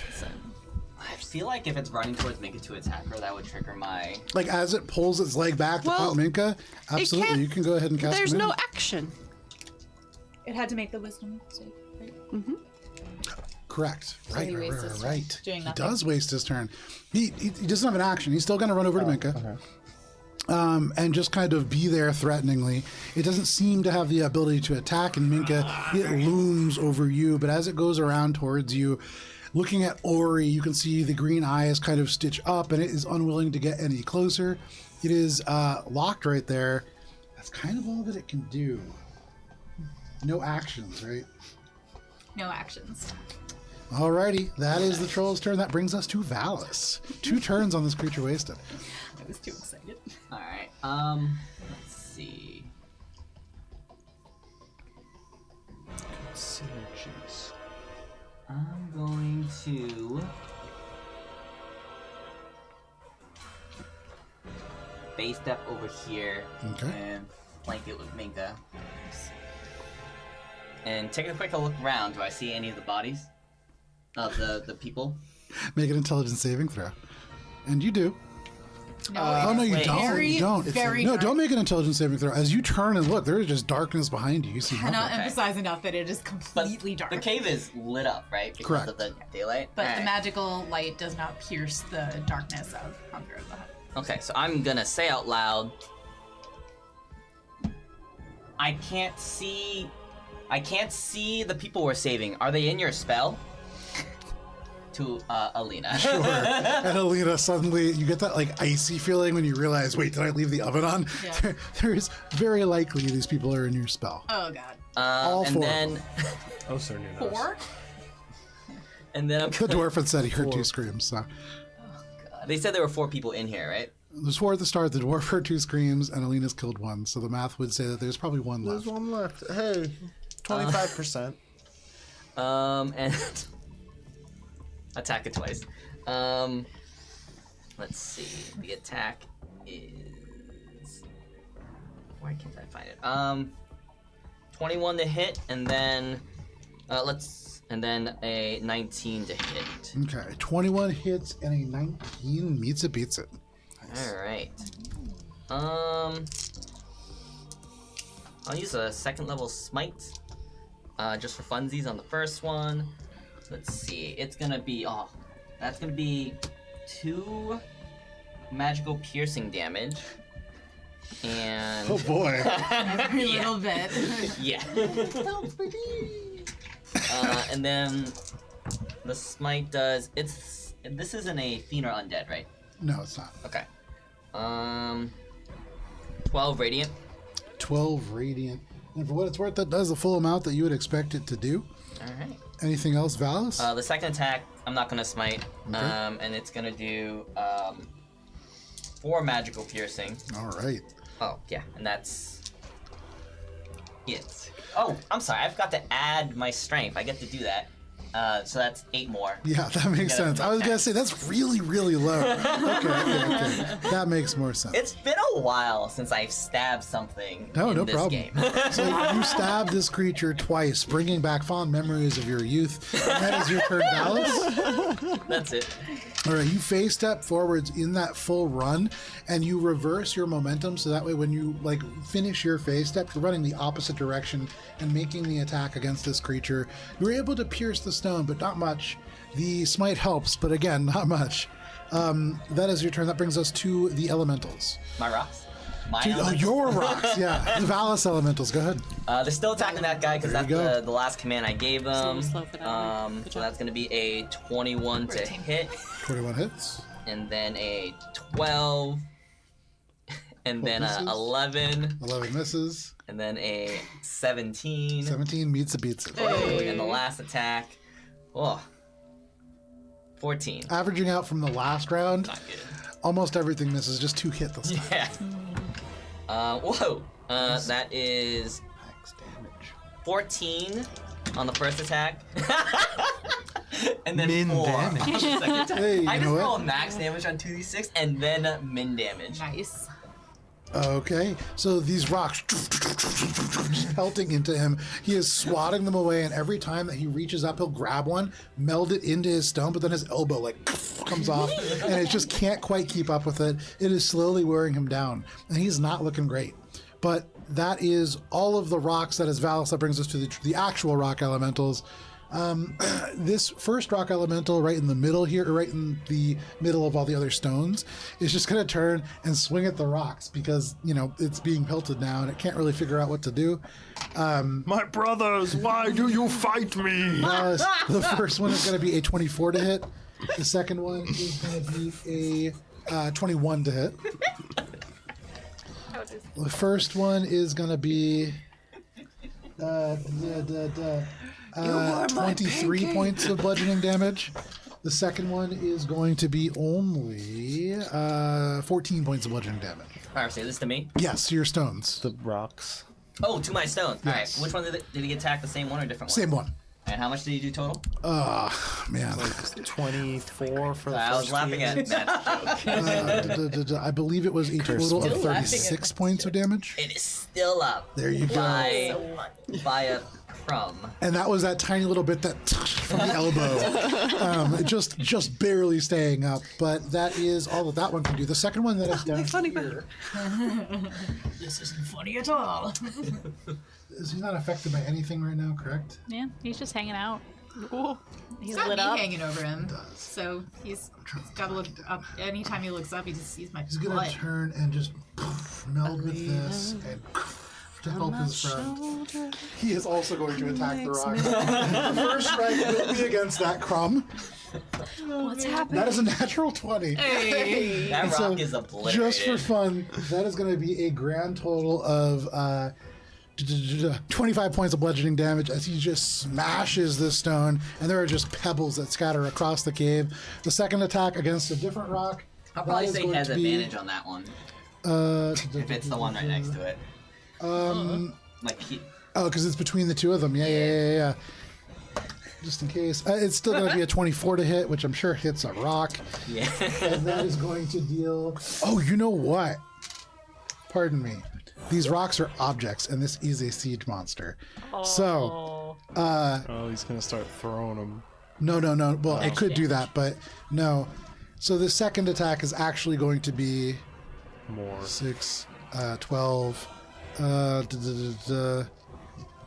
18. No, because it deals double damage, not double damage of the dice. 36. So 34 points of bludgeoning Just damage saying numbers. as he smashes the second stone. But suddenly it's like it's doing way more damage. They're angry. They're angry at these rocks. That is all the elementals can do, and that does bring us to Ori. Ori, you up on this platform, you and Billy kind of looking away from this creature.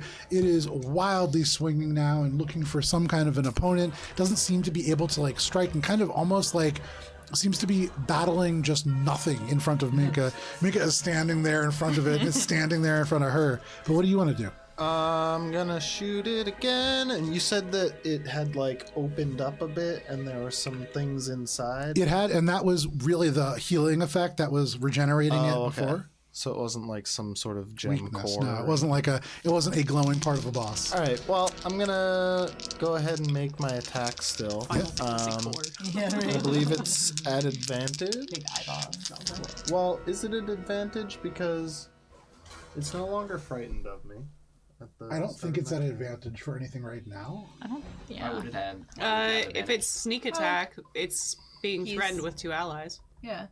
Where are the allies? There's Minka and Valis on that side. Alice. Yeah, Yeah, I can't see that's them. why I Being thought. flanked. Okay, I can't so see it them. is. Why do you have advantage?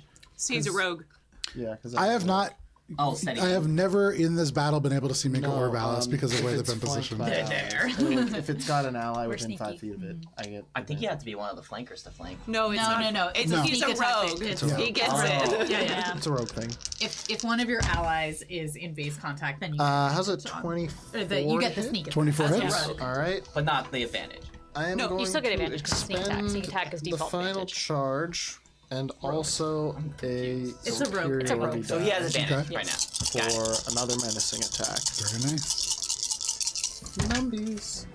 Oh, those are Advantage is piddling. what gets you sneak attack. I so- know that. All right, I do so know that's that. gonna be Think attack from advantage or allies next to, but you don't get advantage from allies next to. 7 That is what magical gives you the fire. advantage. Okay. to give So you the sneak attack. half. There's a It's rogue and it's a rogue then- feature. We'll look at the rules together. 29 Okay. points of magical piercing. Say it one more time. 29. 29. And then Sorry, he just wisdom saving throw. he's not I familiar. am constantly rules for it. I can't turn it off. For wisdom saving throw, that is only going to be an Good at 8. working. Okay, he is frightened of me again. Yes, indeed. Hey. And so, Oh, again, everyone's shakes his scary, head, and all of a sudden, Every just party needs a terrified. After that little bit of damage splashed across it, it's a little bit more frightened. And Minka, it looks at you, then it looks at Ori, and it's beginning to look kind of overwhelmed. It's coming apart at the seams. It's pretty hurt now. But anything else, Ori? And, I will bonus action hide. No, I won't, because then I won't be in his line of sight. So I will bonus action. Lower raspberry. I guess. Can I throw a dagger as a bonus action? Do you have? No, I don't have quick toss. Fuck, that's what I meant to do that, and I didn't do that. I got a different one. No worries. Damn. That is your turn, Ori. Bonus You action. could if you made it an attack with a light weapon during your turn, though. It is a light weapon actually. But you didn't. No, If you had it, if you had the Crossbow. dagger in your offhand. I didn't specify that I had a dagger in my offhand. Is it a two-handed crossbow? Yeah. And generally, when you're light. firing a crossbow, even a light crossbow, Yeah, you're it not is two-handed. You're generally light. shooting. Yeah, it's a with two two-handed hands, light. Unless it's a handed crossbow. Yeah, right? but it's not. But it's not. I like the idea of somebody Oh my god. shooting a crossbow like this with their dagger held. Let me just check. The only other thing that I would maybe That's some do. blade bullshit right there. Oh, fucking why not? Because I have it. I'm gonna make a perception check to spot any hidden creatures or objects. Oh yeah. Classic Ori move. Look at this why action not? economy. I'm afraid. It's not. Don't look too terrible, hard but at it not though. Great. I think it's 21, I believe. A couple of things come to mind. First, You see from this center point that has burst forwards with all of these vines and where you can hear the steady thumps of drums come from, you do see one that is actively moving, and that tells you that there is a creature somewhere beyond. And so certainly there is a creature beyond this hunger of the hunt that's happening. That is the individual that is kind of bound right there. You also notice up and above now with these several sources of bright light in the ceiling above. You've seen them before, and that's the only reason you can tell they're anything but natural, but you see elements of what look like kobold dug tunnels. But that is your turn, Ori? Yep, that's Alrighty. Ori, with your eyes in the sky, Minka, what would you like to do? Rez is on deck. Minka is going to, feeling this looming creature behind her, she is going to turn around and then make eye contact with Valis from underneath him and just be like, hang in there! And then cast Healing Word on Valis. Phenomenal. I use my reaction to hang in there. Alright. I think that's actually a free action. It's not my turn. Only if you have the feature. Plus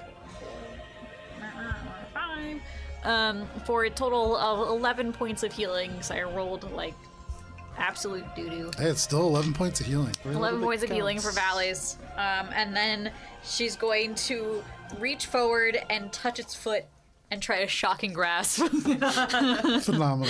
And that is a melee spell attack? Yes. At advantage because of flanking. Cool. It's very loud. 2 3s. Dang. Oh, man. So as a total of 13. 13 is not quite enough, unfortunately. As you reach forwards, you touch it, and there is a as you like spark into its foot, and it's a rock. Mm-hmm. Thunder is good against it, lightning a little less. Yeah, I'm getting that sensation. So that was my action, my bonus action, and I am not going to move because I am providing a service. You certainly are. That is your turn, Minka. You provide a service. That brings us to Rez. Over on his turn, Rez is just like, this is really fucking weird. I think I'm helping. And he's like grabbing this and kind of like ducking his rocks. Oh, I told him to over attack. top and over top. Go ahead and make an attack roll for Rez. Punch that rock. Oh, no. Does it, Will, dirty 20. do the Dirty 20, rocks that's count a hit. as a threatening thing to give Rez advantage? They're technical creatures right now, so yes. Make a Constitution save. That's max damage for 7 points of regular old piercing damage. Oh, is it magical? I don't think so. No, okay. Rez's Regular fist old piercing, and he has to crumbles. make a con save DC 18. Oh, DC 18. It uses my 13. Okay, so he fails and he takes 3d6 Nice. poison damage. Nice. So that's Poison those rocks. 8, so 9 poison damage. 0 poison damage, as this rock seems to be immune to poison, weirdly. What? Alina! Alina, I don't think it has any blood! But that is Rez's turn. That brings us to Alina. Okay. Alina goes, oh my god, and drops concentration on Hunger of the Hunt. Cool. And just does a quick little look-see. Oh, you killed a guy. So you drop Hunger of the Hunt. The vines all at wondering once what that just go was. completely slack, and then like a tape measure being withdrawn into this hole and just disappear, and there's a final trumpet's blast, and then that is gone and left with just a burst of autumn-colored leaves. But you see this individual kind of covered in the leaves as they fall. They are badly hurt. You can see just like little shards of ice and elements of just this poison that is kind of seeped across them. They are wearing these kind of almost like pale blue robes, the same color as the sky in the morning, and they are not looking terribly good. I would say for free, as you are kind of dropping this and looking over, you do see a very familiar crest on them, some kind of herbs perhaps across the lapel of their kind of robes right here. It's okay. I'm sure they suck. What? All right, so that's done. And Alina's gonna be like, don't look at the glowy thing, everybody. Okay. And then, like, free action, just like throw up and then Eldritch Blast at the big guy. Sure. Do I have to do a dex save? No, free action. You're used to it. You just poof to the side. You've had a lot of late nights out, and Do I have advantage on these? There's still like many things. Yeah. yes, Because he's frightened, right? yes, He's yes, yes. scared. Not because Not because it's frightened. Oh, frightened. because he's. You have flying. Minka and Valis. Yeah, Minka and Valis are there. All right, that's gonna be a 25 on the first one. That hits. And 29 on the second one. That also hits. Awesome. All right, so Not a rogue. Yeah, you wouldn't get rogue. advantage. You don't have advantage. what? It's You only don't actually wouldn't have be advantage. melee range. Yeah, you have to be within melee range to get advantage. In that case, from the first Valis one hit, but the second or one didn't. Minka. What was the second one? Let's see. The number on the second die was like a 7, so it would have been 17. This is the Oh. instance that. That is a miss. Close though. difference. All right, so As a rogue, I get that's gonna be 10 points of advantage. magical force when damage and an 4 ally is bludgeoning. within 5 feet of 10 points of magical force damage doesn't seem to do as much as you would like it to, Okay. but I should have been adding that extra 4 bludgeoning every turn. Damn. Oh wait, Alina, no. with those blows, this creature is rattled, and you can see stones falling away from it. That green light is even brighter, and it is barely held together. You can see the glow within its eyes diminishes somewhat, and almost in a seemingly related manner, the glow behind it and that crystal dims just a little bit as well. Aha. Anything else? Just like Therese, just half-heartedly, just keep doing what you're doing, I guess. All right, but that is your turn, Alina. That brings us to Billy. So Billy is gonna just keep facing the wall, and she's going to start like humming like a tune that does not make sense and doesn't follow logical progression. And please give me a wisdom saving throw.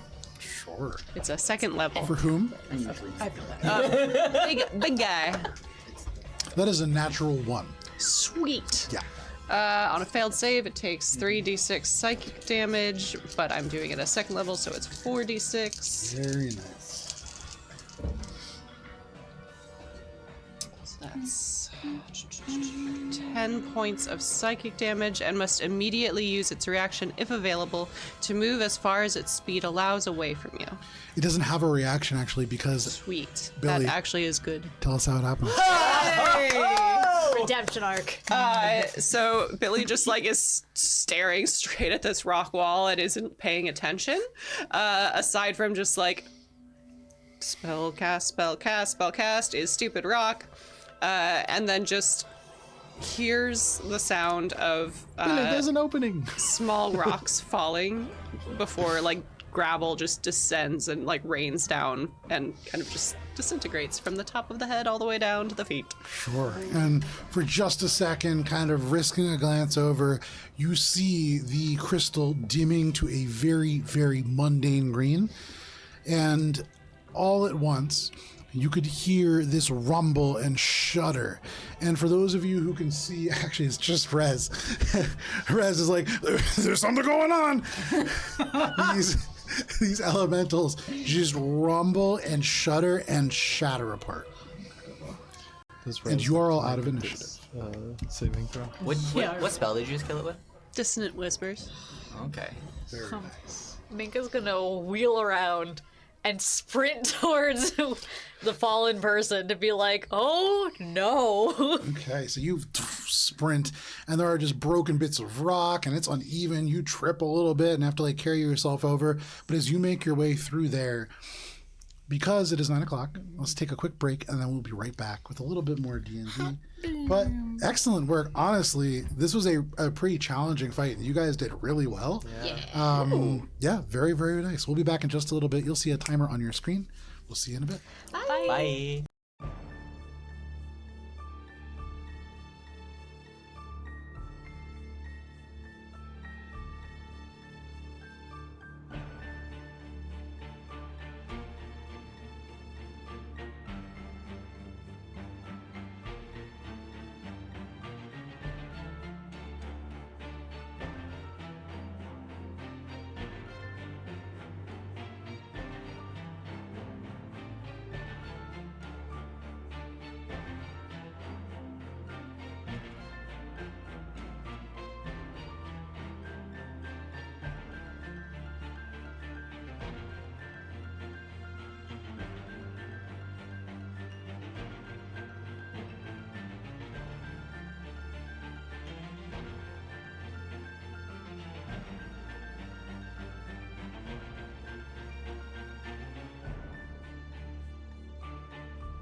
And we're back.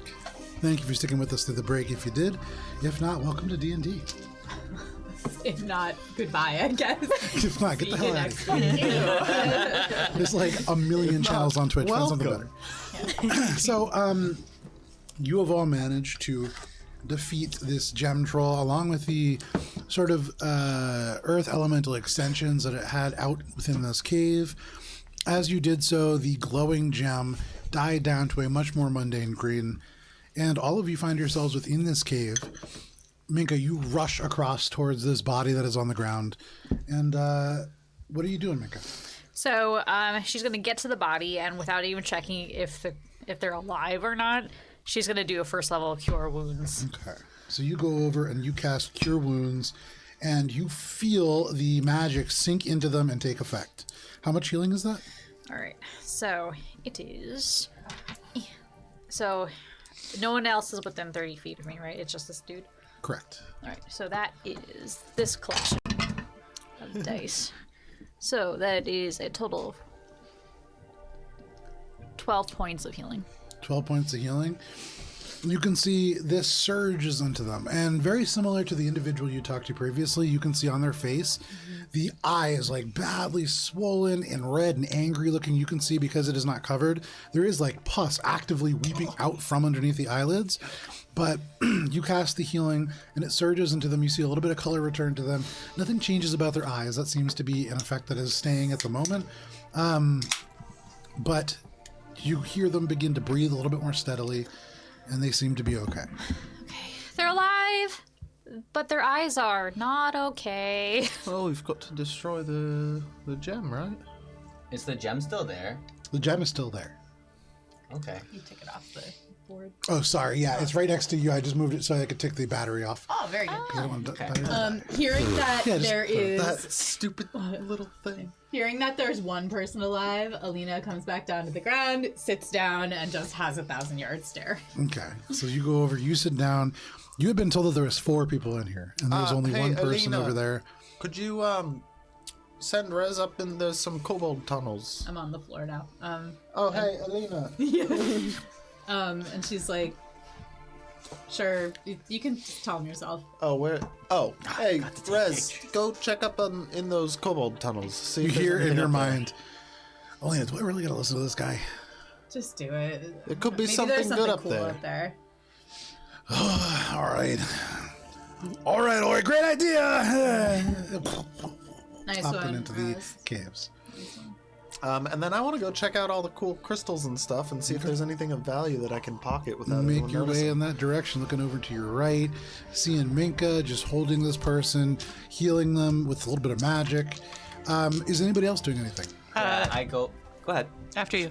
I go over to Minka and I ask quickly, "Do you need help with healing him?" I think I think it's the effect on the eyes is still active. Can I see your pickaxe? Yes. Because of one of her 2 pickaxes. Okay. I have 2 pickaxes. No, I'm just saying we're about to see some real frontier medicine, apparently. Start breaking Yep. I start breaking the crystal. Oh, okay. That's what we were told to do. I know. In my brain, I see like Minka like cradling this person. All right, and hold taking him the pickaxe. still. Yeah. Do you And need I was help? like, damn. Just old Yeller, this poor That's bastard. an advantage. Let's start with one quick little. Oh, he broke his toe. He'll never walk again. Take him out. So Sorry, buddy. you take the pickaxe and you walk past this individual over to this crystal. It is dark, but within it, there is some kind of a refraction or element that makes it look almost like there is some kind of a shadow that is staring back at you, and not just one, but several. And walking over with this pickaxe, you just smash into it. Does anyone stop me? Yeah. Cool. You raise it up high, and Aura, you watch as Valis brings the pickaxe down on what looks like a massive, like, emerald or green crystal and just shatters it into 1,000 pieces. Like broken glass upon the ground. It doesn't have the same rigidity or sort of toughness that you would imagine a diamond or something of that nature would have, because it just shatters. And all at once, Minka, the person that you were holding in your hand, the swelling lessens a little bit. It still seems like it will take some time to go away, but that process has begun. Billy scrambles down slowly. Less of a scramble, more As of a we make your way both down. scramble Clambers down, I guess, is a better Go one. back and be like, Or it passes you because he scrambles. And goes over towards Alina and just is like, hey, you good? I don't know. I think there was like 2 people. I thought they were dead. But Mika said there was only one now. He's not dead. It's better than that other time where we set that whole town on fire. Oh my god, I forgot about that. Sorry. Just give me a second. Yep. Billy, make a insight check. These dice need to go to jail. Alina's not actually sorry. It's an 11. She's a rock. You look at Alina and you can't help but think she'll do it again. No, Straight to jail. Alina seems pretty sad. That's all. There's no deeper meaning or symbology within any of this. Nope. But here in this cave, you now have broken the crystal. Or are you walking forward? Make a investigation check. Or what are you trying to figure out? Well, I'm seeing what they're mining here and what they were doing. Make a nature what's check. going on here? Why is this thing now like? Have they encroached upon this thing's home, or has this thing been like woken up as a result of their mining operation here expanding? Also, cobalt activity. Are you taking notes here? So 20 seconds later, make a nature check. Nature. Yeah. Also, my perception was a 22 before. Cool. And his passive perception is 26. I don't know. Do I get my thing? I don't get No. my thing. Okay. Your special eyes. That's a 15. A 15. All that for a 15. Okay, but it was a 22 on the perception check that I had initially asked. You see very clearly some rocks and some crystals, but that's about it. You know that the one on the ground is not a diamond because it's green, but also more importantly, it is just shattered across like something very fragile. And diamonds are renowned for their toughness. And then what's up with the blue and the red ones over here? I'm like looking at these guys. Yeah, they're crystals. You see them very clearly. Can I pick them up, or are they like? They're embedded in the stone still. Right. You don't see any don't have a loose ones, and so pickaxe. you would imagine those have been carried out with the miners. But the ones that are kind of like in the process of being excavated, those are the Are ones there that are any that I exposed. could like chip away with my dagger because I don't have a pickaxe? With a dagger, no, Fancy but with a pickaxe for sure. I go over. You see me like handing my pickaxe back to Minka. Because now holding 2 pickaxes. Could I borrow that actually? Just for a moment. I'll give it back. I promise. I think he's gonna hand over one of the pickaxes. I'm gonna go and just Just start. one. I keep Alina, on you I want sitting the on the Krispies. ground? What? You sitting on the ground, kind of further towards the entrance than anybody else, with your footsteps approaching. And turning, you would see the Amber Sworn that you had met previously making their way over. Their hand is still being used to kind of navigate across the walls, and they're still not. Their vision is not recovered. You do see it as a little less swollen, looking around the edges of the bandage, but they are making their way in. As soon as I'm aware that they're coming, I'm dropping the pickaxe. Well, handing the pickaxe back over. I'm going for your eye. I hand it back to Minka and then scoop up what I am able to dislodge in the amount of time before I realize that they are coming. Make a flat strength check. In the meantime, you pass this back, and you are holding both of these pickaxes as the Amber Sworn approaches. I think it's gonna put one of the pickaxes away. Hold on to the one that Crispy gave us, Okay. and then she's gonna investigate the shattered remains of the large gem. Okay, make a nature check, make it an advantage. 14. 14. With a 14. You pull at this, but it's a rock held in place by other rocks. Your hands probably not. You take your dagger out and you just No, try. I have the pickaxe. Gotcha. Well, you gave the pickaxe back. After I've done this. Gotcha. We're getting our timelines. Dirty 20. Dirty 20. With a dirty 20, as you look across this is very peculiar.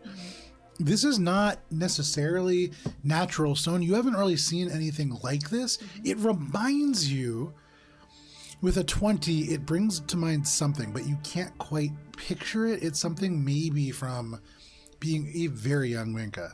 It's not really coming to mind right now, but this does seem familiar somehow. It is not emerald, it is not diamond, and you actually hazard a guess that what these individuals have found, probably not diamond. And make an insight check. I don't have that one memorized. Not to worry. That is a 21. Okay. That this person would say that this is a diamond when they're so clearly not. This place, mined by dwarves who probably know better. You've heard that many dwarves are pretty cunning around stone, and so could probably tell the difference. This seems to be perhaps a little bit of a cover-up about whatever is actually being mined here. And as the Ambersworn makes their way in, they did so pretty quickly after you defeated this creature, and so they seem to be pretty invested in supervising this situation.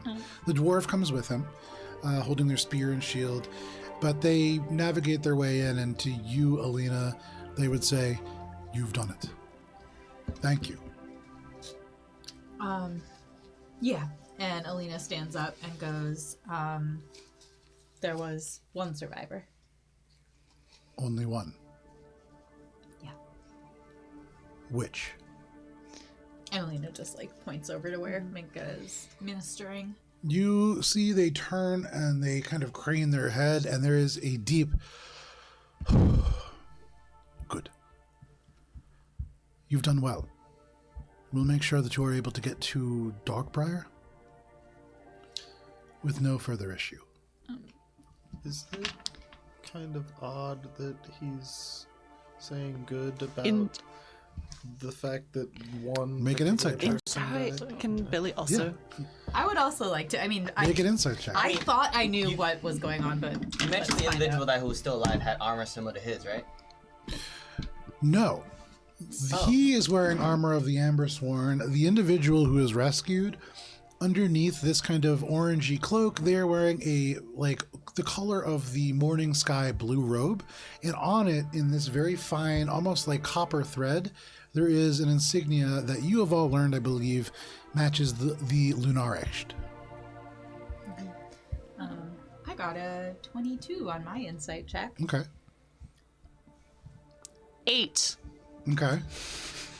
Okay, just 2 insight checks. So with 22, you get the sense that this individual really only cared about the one person, and you rescued them, and that kind of tracks. You cast a spell, and it deals the same damage to everybody.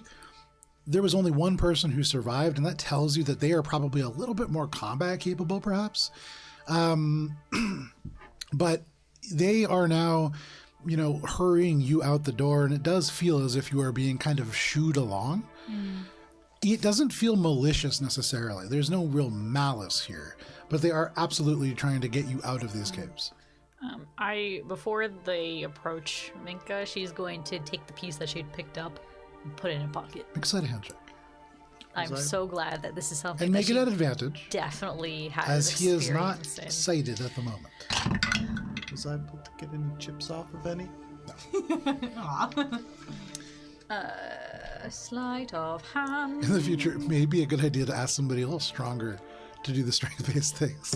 I figured pickaxe. You got a pickaxe, you just chip away at it. You get a 14. couple shavings. 13. Even Okay. better. Even better. You're just making sense. So, with a 13, you try to just pocket one of these little pieces, and you grab it, and as you try to slide it into your pocket, it doesn't quite get in. It hits the edge, and it bounces up into the air, and you try to grab it, and you try to grab it, and you watch as it ting, ting, ting into little stone seams, and it just disappears. And you don't have time to grab another one. But you are not caught trying to grab this. It's not immediately obvious. How to activate. As the guy is trying to kind of shuffle us all out of here, Alina's gonna be like, "What did you really find here? We are Justicars of the Four Seasons. Don't Don't pretend this is something it's not. Make a persuasion check. 17? A 17. Uh-oh. Okay. The head turns, and you can't see the eyes, but you almost feel them narrow as this individual evaluates you a little bit. And they say, "You are not from the Magiocracy. I don't know where you come from your accent, but you are not an enemy of us. There is something deep beneath this ground, and there are many people trying to get it. We do not know what this does precisely. But this individual who calls themselves the Celesiocene, they cannot get hold of it.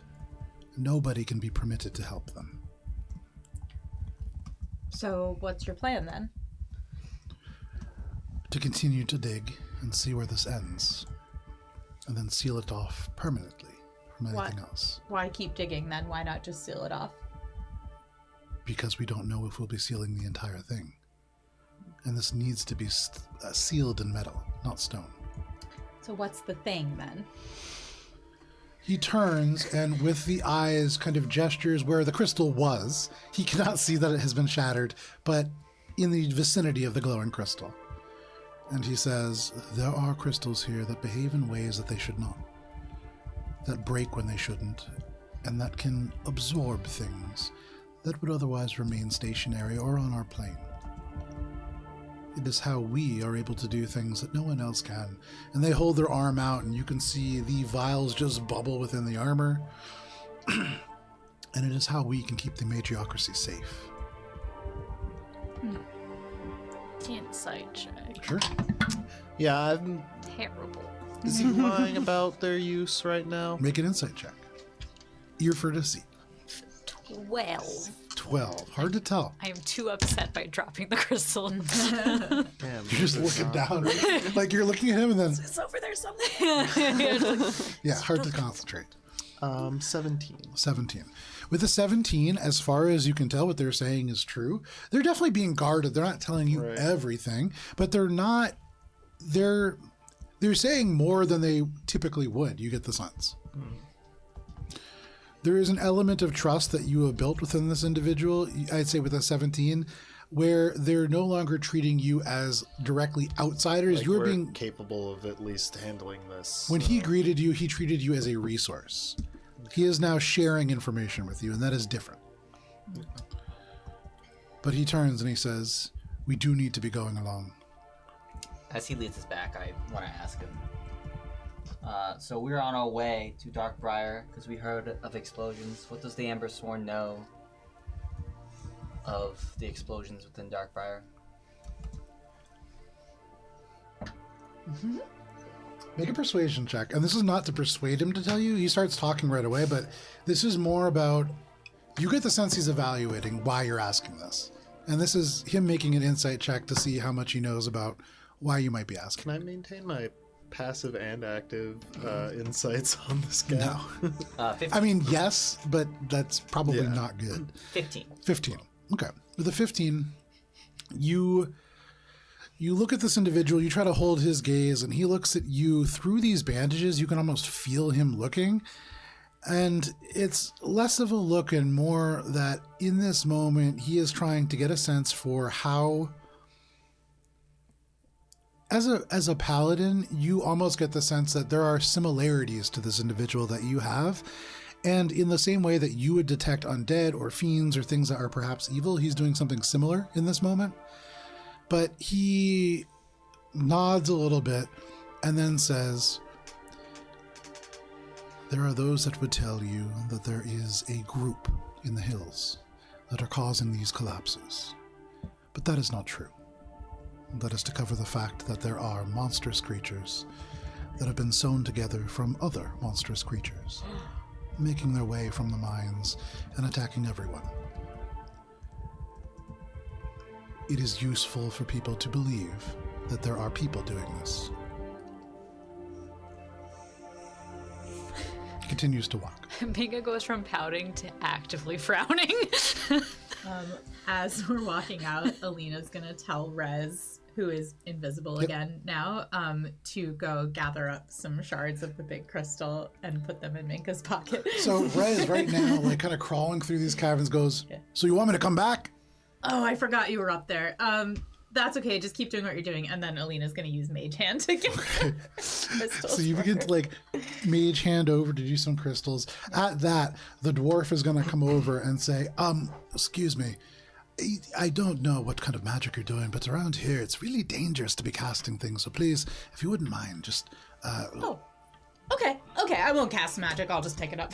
She reaches down and picks it up. if you really can't be removing things from the mines. Oh, it's okay. We just killed a big cave troll. That's fantastic. But these are the Jarelon mines. They're owned by the Godhammers, and you would really need to ask them. Okay, I'll ask them.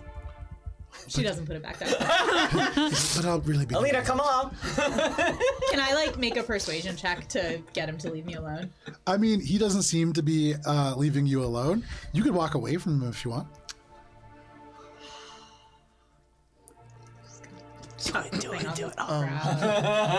He winces away for a second, and immediately you get the sense that he really doesn't know what these do. Yeah. But he winces, and then just, you really don't need to throw things.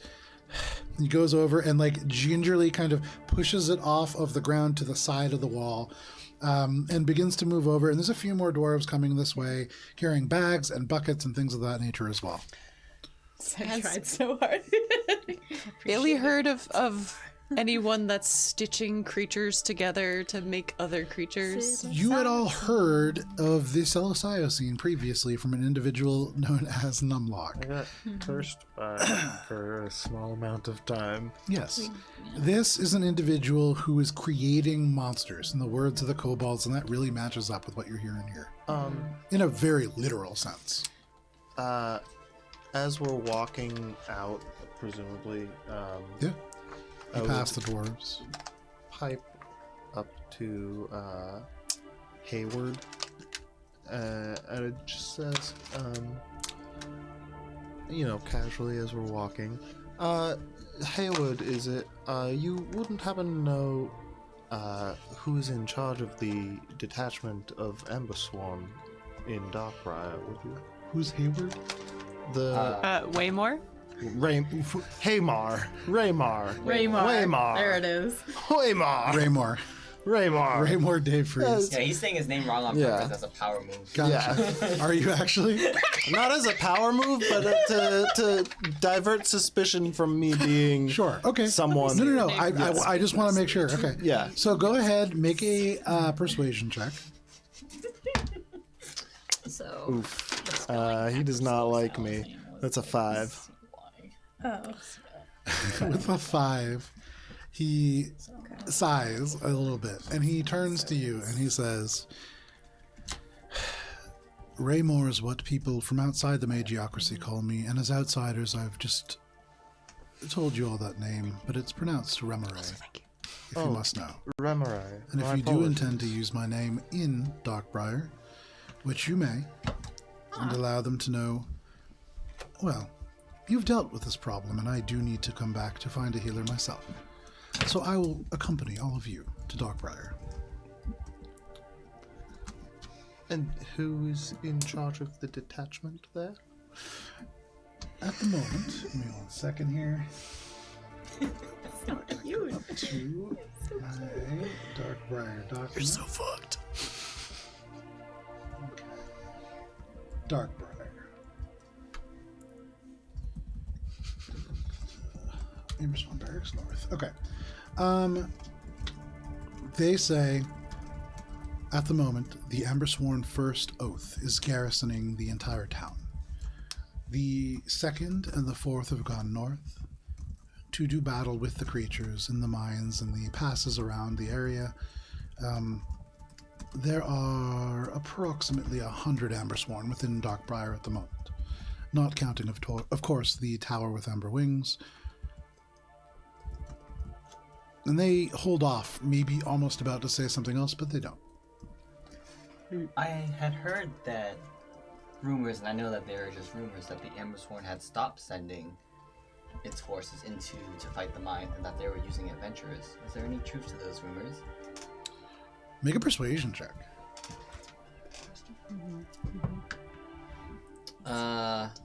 18.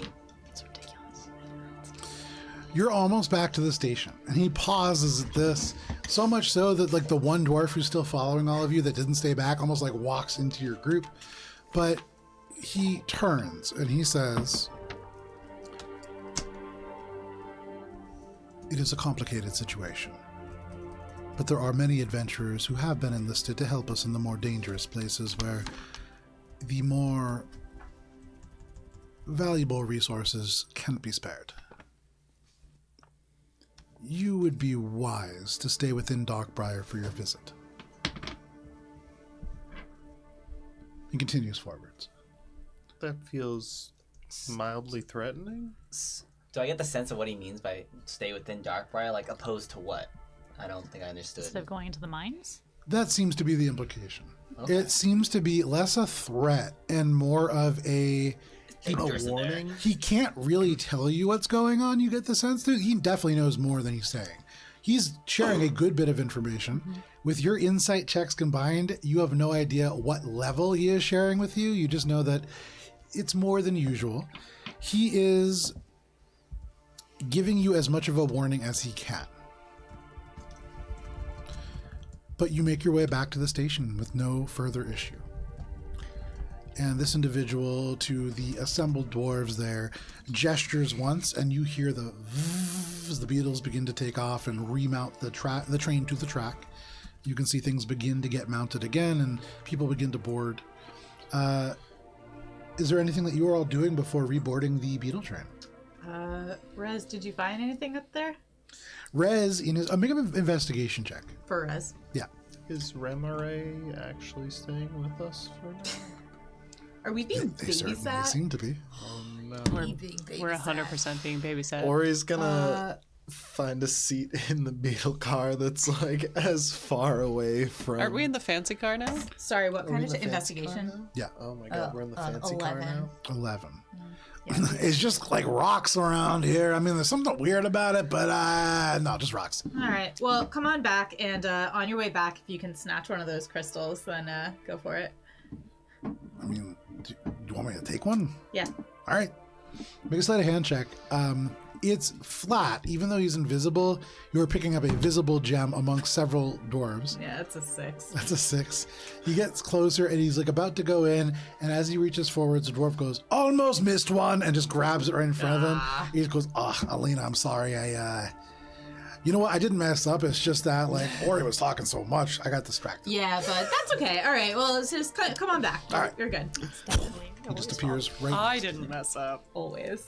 So you When he all gets back, I give him some chocolate. get to the train, and as it kind of mounts up, the individual who you have all met turns and gestures further along the car towards the what you have all come to learn is called the Dynasty car.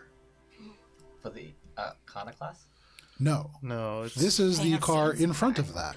This is the car that is used for the Dynasty of Thunder in particular, and is really only intended for the Dynasty's use. This is this would be considered a privilege for sure. And he gestures off in that direction. For what it's worth, is anybody stopping back at the other train car? I am, just to Make sure we didn't leave anything. yeah, I would Tell go back Finn. to be Gil's drunk, and Yeah. you will not tell Finn. Finn's not there. like, oh shit, Finn's gone. Do I know? Do I see any signs of Finn having left anything? Like No, I yell, nothing. Finn. Not a single sign. You yell, Finn. Yeah. Just yell, ditched. Finn. A couple of people turn around, and you see this old lady just go, "Yes." You're not Finn. Hello, different Finn. Sorry. Is Gil there? Oh, I thought you said Gwen. Turns back down. There is no Finn that you can see. Say again. Is Gil there? Yeah, Gil's asleep. Gil's still asleep. Finn's nowhere to be. Can I Make a perception search check. out hidden Yeah, creatures? yeah, absolutely.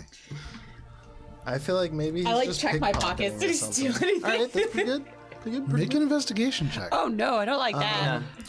Check the 27. bag. 27. Yeah, I will in a second. One sec. Investigation. That's gonna be, I think, a dirty 2. Nope. 18. 18. Okay. With an 18, you go through all your stuff, and you are not missing anything. Okay, and the bag of holding is The bag of holding is there. You're fine. With your Coach check, still in there. the coach is only in my thing ring. that Nobody you can get in notice there that except is me. different is that ever so slightly there is a breeze here, and you look around and you can't figure out why. It's not like these windows open. And as you really look at one of the windows, there's one that's not really reflecting light. And looking out, you can see just broken glass on the outside. And very quietly, Finn broke the window and seems to have absconded. And looking down, you kind of think about that for a second. And if you are you going to do anything with Gil? I mean, He's probably been stripped clean, right? you would get the sense that likely Gil does not have some of the things that he came here with. The copy of the notebook. Sorry, I have the you copy. His notebook is No, his no, notebook yeah. is He still has his inside. It's still there? Original Okay, copy. but his money and stuff. You would all guess that's probably not there. What an asshole. gone? Dang. And he's gone? He's just gone? As far as you can tell, you don't see him. I guess I would look out the broken window and like look down along the train before heading up to see if obviously he's not going to be sitting next to the guy having stolen this stuff, but maybe he's still on the train somewhere. Yeah, you look down the windows as you do, but you do not catch sight of And Finn. then I'd make my way You up do through see- the cars. In the very fancy Arcana class car, Cheshire is sipping wine like at a very nice plush table, like an overstuffed chair. Oh, hey, girl. I just walk through, be If like, you say that, Yeah. no eye contact. Yeah. I'd just walk through and be like, and probably get like a, and then continue through to the You to do the so. other car. You all make your way forward to the Dynasty car. No, Finn, he's gone. I thought we were friends. For what it's worth, We all were really mean to him. it was Oh. Not all of us. he was there up until you guys got back and he saw you coming with the cops, and that's why he left. But he was not planning on leaving. That is sorry, Dynasty of Thunder. Okay. That's fine. What I are we feel gonna like do I. when seeming wears off and he's like still hanging out with us? For Which is what it's countless. worth, Is not what we. I mean, he does not have his vision at the moment. Right. I was blue the whole time. should we just maybe break it now then? Can I like stop seeming? Because it's not concentration. They just, I don't think you can stop I think it actively. just lasts. Correct. I So- could stop it, probably. I guess, yeah, like a dispel magic. Yeah, probably not worth the spell slot though. Up to you. I mean, it's not hard to explain to a cop that, like, we were just trying to lay low. He's also blind. Well, but we don't know for how long. Hopefully for longer than seeming. I'm gonna try to gather up the party when we like start to sit down, so that I can like pop open the bottle of rosehip beer. So the Dynasty car, for being such a beautiful ornate car on the outside, when you get in, though very sturdy, the benches that are there are very, very sturdy and otherwise like not ornate or comfortable benches that are just made out of steel. There's no ornate kind of working to them. And many of them have these little points of like metal, almost like metal loops that are in the far sides of either bench.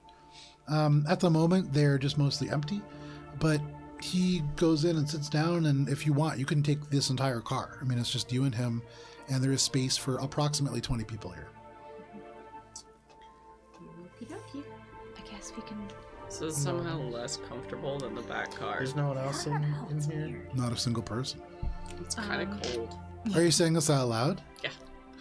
He turns and he says, "This dynasty uses this to ship things, especially things that they don't necessarily want people to know that they are shipping." Like what? Make a persuasion check. Can I help? How?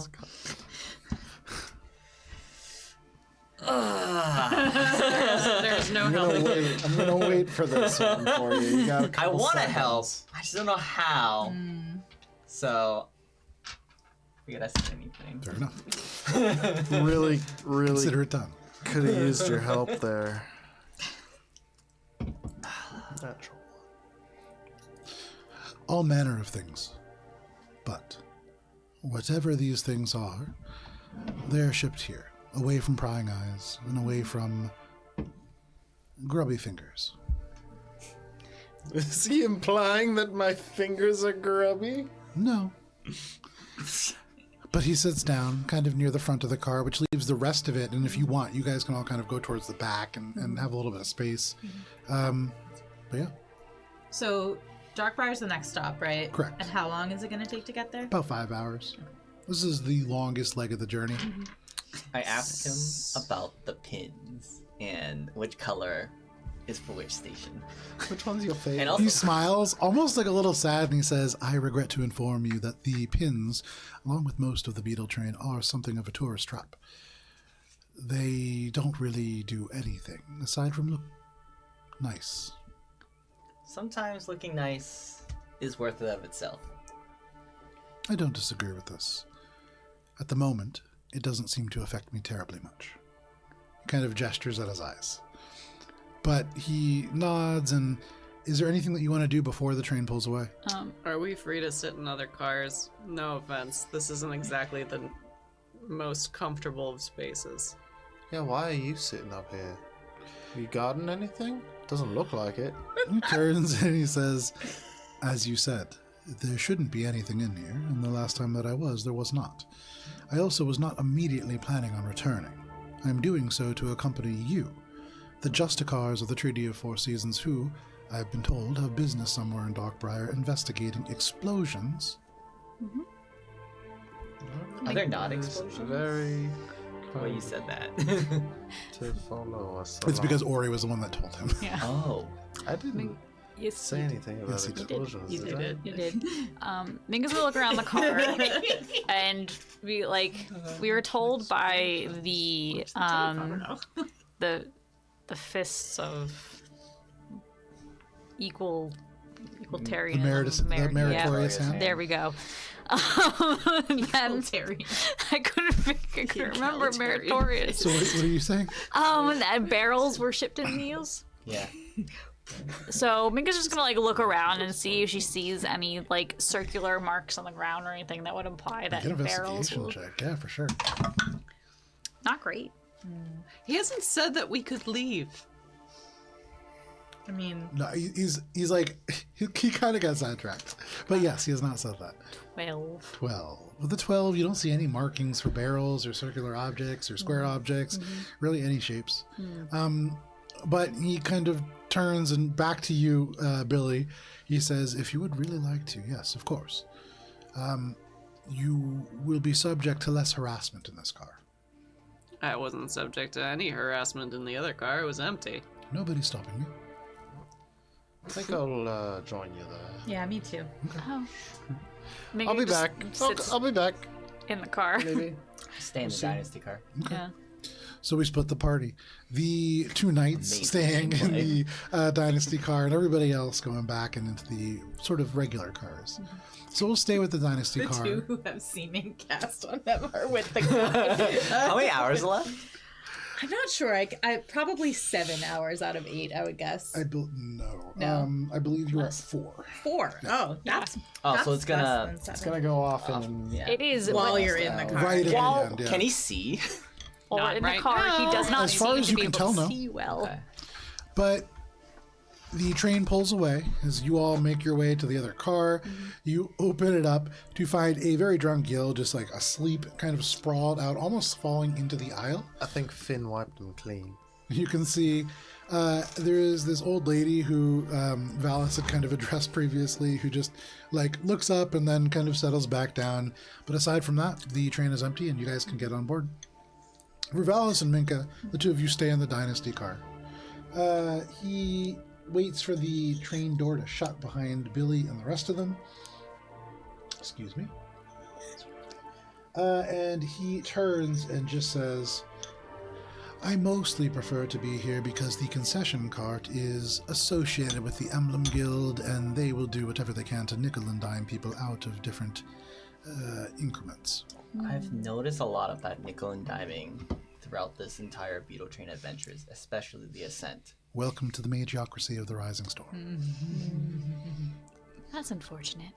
It would be, but I will be accompanying all of you to Darkbriar, and I will make sure that you are treated as locals. That's appreciated. You wouldn't happen to know anything about these hill people, would you? It's not terribly polite to call them hill people. I'm aware.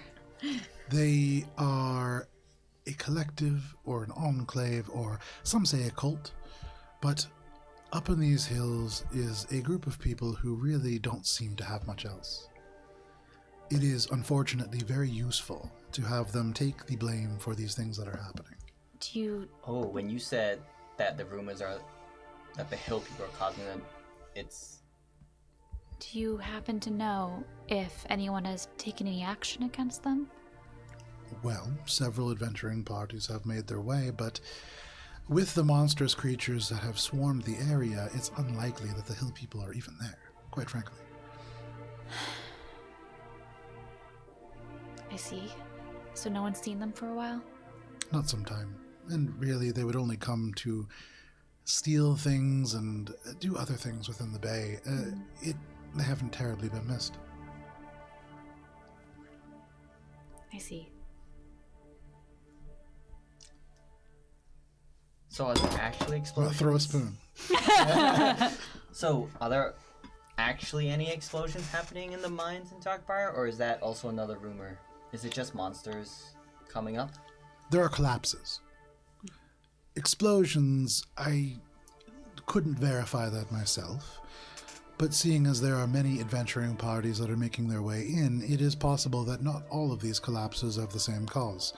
That being said, those that are deeper in the mines almost certainly caused by these creatures rampaging through. Mm-hmm. So, do you happen to know if they're more elementals like we saw here, or things from the Underdark, or... Whatever is occurring in the Underdark is driving elementals and other things further up. Okay. There are creatures that nested within the mountains that have made their way down further than they ever have. We The saw. psilocybin is creating unbalance. That makes sense. We've fought the psilocybin before. Not them directly, but they're creatures. This isn't the first we've heard of them, or seen of their monstrosities. You've spent time in the Underdark, then? On and off. It's been a strange journey. Well, there is much conflict in the Underdark these days. I would avoid it as much as possible. One of the dwarves mentioned something, and I forgot to ask him about it. It was like something about like a barrier. Does Valis remember? You heard about the Darkholm barrier, yeah? Yeah. Okay. What is the Darkholm barrier? I've heard that, and I don't know what that is. Darkholm was the other side of this conflict.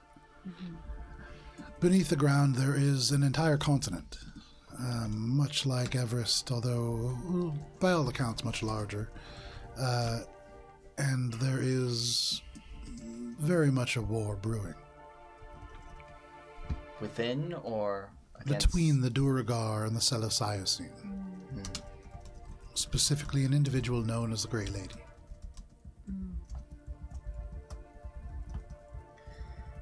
Well, at least that tracks with what we've heard for bits and pieces. Okay. You make your way on.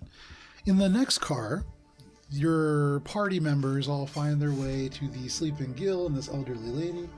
Give me 1 second here. Can we travel freely between cars? You sure can. I want to get a lay of the.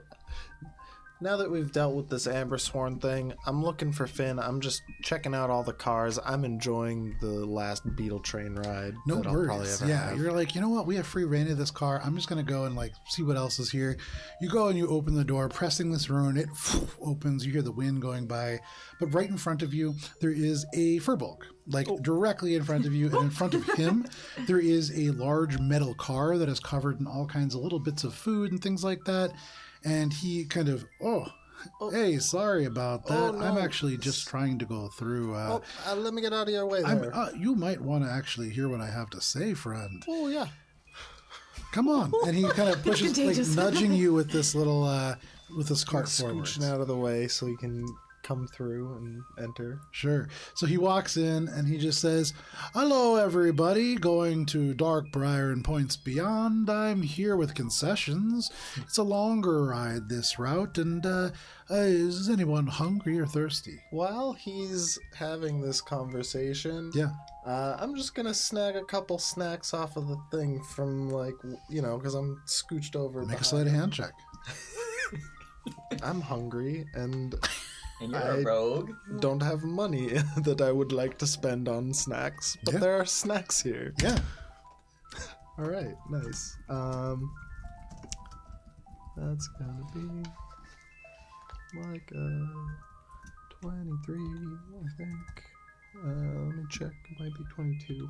It's either 23 or 22. Okay. Either of those is pretty high. And they rolled a natural 1. So you easily kind of push this cloth aside, and you can see on the lower level of this cart, there are several wrap packages which have a number of these kind of snacks, which are dried meats and a number of cheeses that you can kind of grab that are prepackaged that will get you a good number in one go. And there is 2 very distinct looking packages there. One of them is almost like wet with the amount of grease that is soaked down to the bottom. It seems to be some kind of a cured meat, like a salami or something, that is just like oozing into the paper. And the other one is much drier and actually doesn't even really seem to be food. But you could grab either one. Only one. Only one. Wet or dry? The one that doesn't seem to be food. Grab it. And you tuck it let's into grab the your knife. pockets just to take a look at once this individual walks away. But they turn and kind of look at all of you. So is anyone hungry? How much for the, what do you got there? Oh, well, we've got all kinds of dried meats and cheeses, and I mean, I could probably sell you a little bit of beer, but I'd have to go back and get it. I think I'm all right, actually. Yeah. Would anybody else like something to eat? No. Thanks. Oh, well, what are all you doing in Darkbriar? Sightseeing? Yeah. Trying to actually rest at the moment. So Oh, anybody doing any work? Alina's just gonna ignore him now that she's been like, I'm trying What to rest kind of here. work you looking for? Oh, I'm not looking for work. I've got a job. I'm selling concessions on the Beetle train. it's It's just- pretty great. But I mean, I'm obligated to tell all of you, as a member of the Emblem Guild, and he kind of like pulls out this little badge. If there's anybody who will be conducting business in the limits of Darkbriar, you will need to obtain a merchant's emblem for 5 gold pieces. Do you plan on conducting any business within Darkbriar? No, just personal affairs. Make a persuasion check. It's Very pointy business. Yes. 15. 15. Oh, well, I hope you enjoy yourselves. It's kind of odd to be getting visitors in Darkbriar these times, but I hope you have a good time. All right. Is there Anyone else doing any business in Darkbriar? No. No.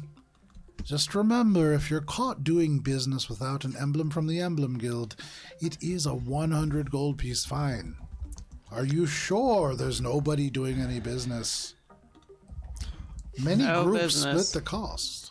I just love the concept of an emblem guild. No business. This is tax stamps. Yeah. Does he have tax stamps on him? Or you look at this little pocket that you have taken, and there is 20 small metallic emblems. You can see they. Give me 1 second here. So you got it. You chose Oh, one. we're gonna do So much business. How These much little business? emblems, Entrepreneur. they look like a butterfly in an oval, and each of these look like they are meant to represent like an insect trapped in amber almost, because they do have that it's kind the of tower of the coloration. amber to them. wing symbol. Correct. You would imagine that that is an association. It is not like directly a symbol of the tower, but this definitely implies loyalty or allegiance for sure. But you have 20 of them. He nods and just says, "You might all know this, but just to keep in mind, Darkbriar is a principal trading hub between Gath, also points in Derby, and so there are things that you can buy in Darkbriar that are pretty great. Okay. All right, very well. Well, Bye. if you need anything else, I'll be located back in the Needs car, and I'll be here for all 4 hours. Unless you want me to stay. Nope. All right, and he turns, and it's like a 300-point turn to get the screen. Kind of bumps into like slowly. Can I try making to his way. slip out so that I'm not stuck behind him if he's going back? Because I wanted to continue through the train. Yeah, you can get into the seat and wait for him to pass. I mean, Yeah. it's very Yeah, much that's what I like mean. narrow. Yeah, Yeah. no problem. Are you going into the next train where he's gonna make Slowly his gets next there. spiel? No, I'm going. No, because you guys are the last train before the Dynasty and the Arcana class cars, and presumably you saw Cheshire drinking like wine. They have their own setup. And the Dynasty car is not really intended, you guys have learned, for travel. And so he just turns and goes right back down the car. Ori, you watch as he moves back in the direction, kind of giving the same spiel to the people in the other cars. But you are all left alone once again. Can I take a short rest? Yeah, Yeah. you kind of kick back and begin to relax. I want to check out to see if Finn's on the train while Okay. they're short resting, and then make my way back to regroup in the Gil car with these two. I'm not relaxed. I want to spend my short rest kind of meditating on the fact that that's body just was gone. Like, Yeah. I didn't think the spell did that. Like, what went wrong? What don't I know here? So I just want to kind of like go over it in my head, think about what I saw, think about like how it felt, or just all of that. Okay, make a Arcana check.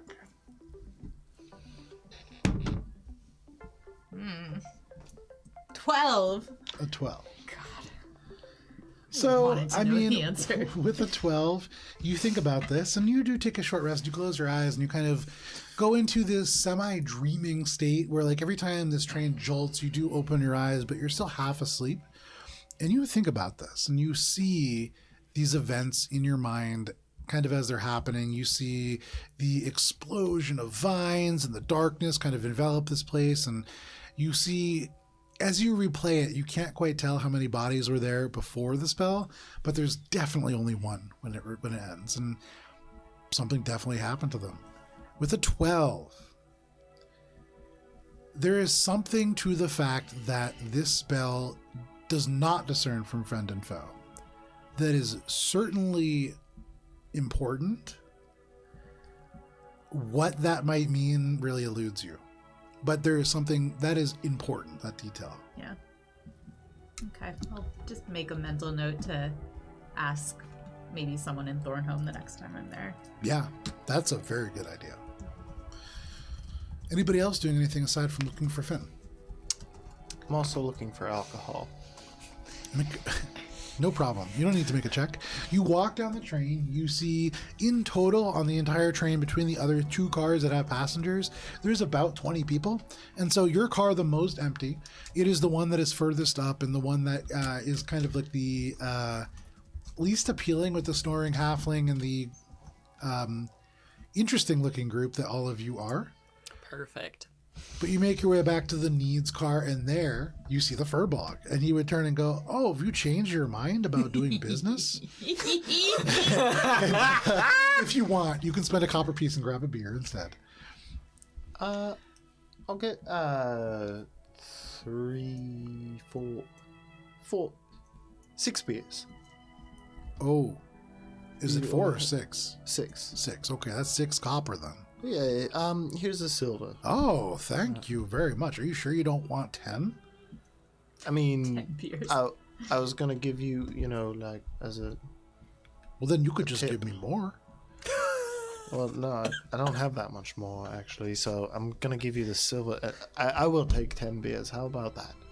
Oh, well, it's customary to tip, but that's fine. Oh my god. And he guy's the goes and, worst. like, pours these 10 beers.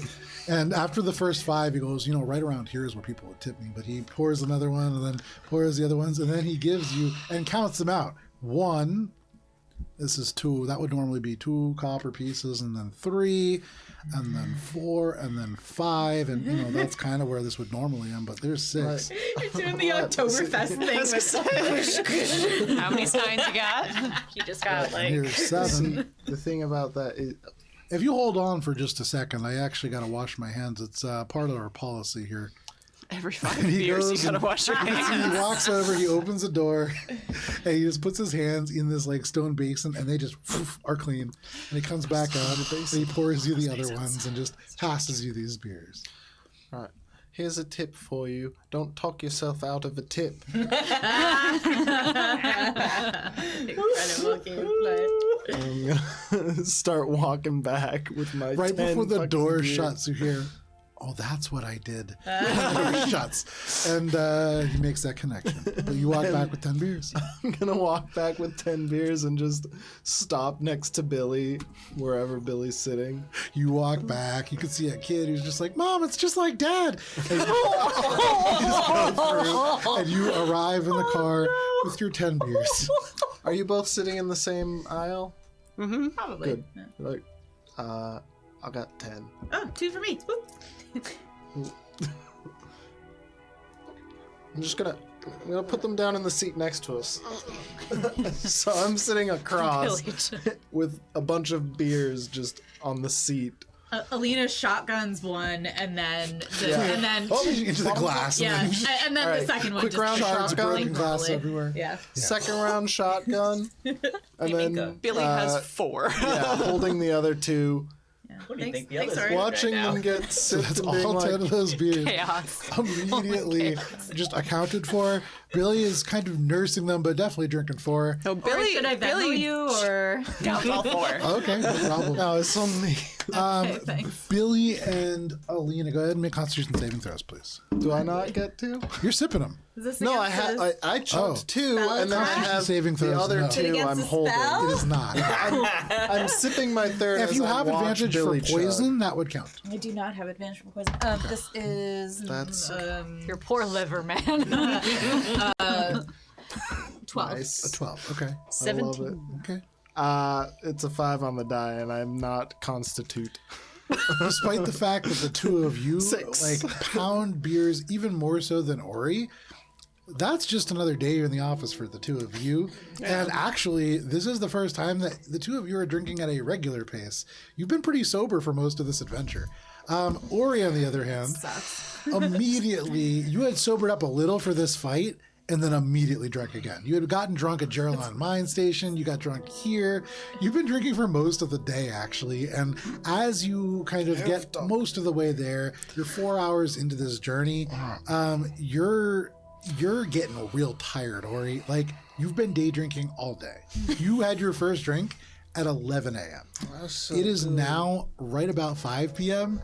And that takes a toll for what it's worth. The rest of you drink a lot, but keep your heads. You don't get wasted. You are certainly intoxicated by the time you get there. I think this is cause for celebration. We But- have successfully. You can mark off a short rest. Yeah.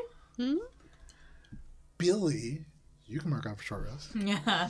Is anybody else taking a short rest? I think I'm gonna start my short rest now that I'm nice and You can mark off a short rest. inebriated. You can mark off a short rest if you would like. Ori, make a Constitution saving throw. Another one. As you close your eyes, you're Hey, pretty this drunk. is better. 16. And every now and then, as you fall asleep, you wake yourself back Fall a up. trance. But eventually, you kind of realize, I'm a little drunk. I got a trance a little different. You kind of wedge your head up against the wall and just fall asleep. And every now and then, you can kind of hear Ori like tap, tap, tap against the wall. But he trances. Okay. You can mark off a short rest. Billy like pulls out like one of the like mini pockets that like organizes a bag and just like kind of sticks it between his head and the window. No sleight of hand check required. You like slowly slide it in there, and Ori has a little bit of cushioning. Anybody else doing anything before you pull into Darkbriar? Yes. Yeah. Do you want to do anything in our car before I start talking to Guy again? Oh, I'm just gonna make this really quietly as she's sitting next to Valis, be like, Valis, I'm really scared. don't know if my family's gonna be there anymore. Is your family the hill people? I'm sorry. I think they said that was offensive. What's... Are they the Enclave? I didn't know that we're the same. Yeah. Yeah, I haven't really said it. But they are. And if no one's seen them, I mean, it's not that weird, but if things are as bad as they sound, they're not adventurers. They're not fighters. I don't know if they'll be there. We'll find them.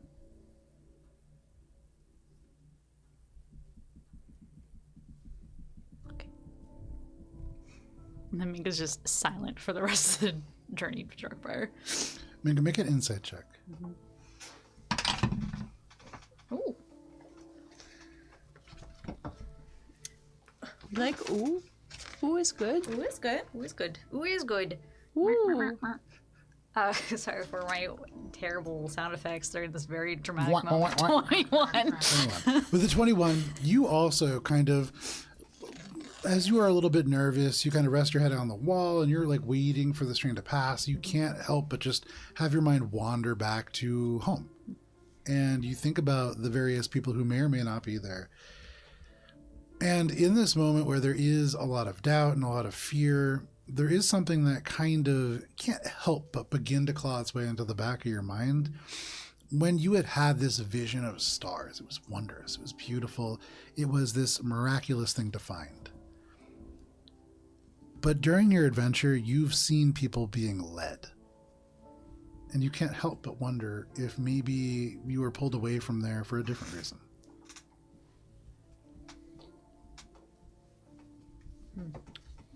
But hard to tell.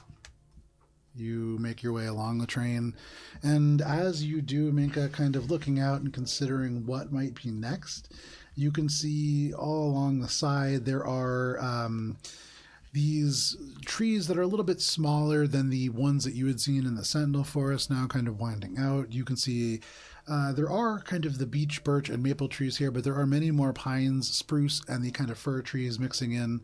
It is a little bit greener down there. You also see beneath the train,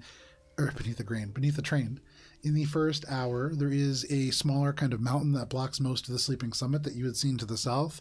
But after the first hour passes, you get to a place where you can see beyond, there is a gentle light and rain, and this southern face of the northern face of the sleeping summit. In front of it, much like a gaping wound in the ground, and you don't really get to see this very well from the mountain that you live on, there is a huge hole.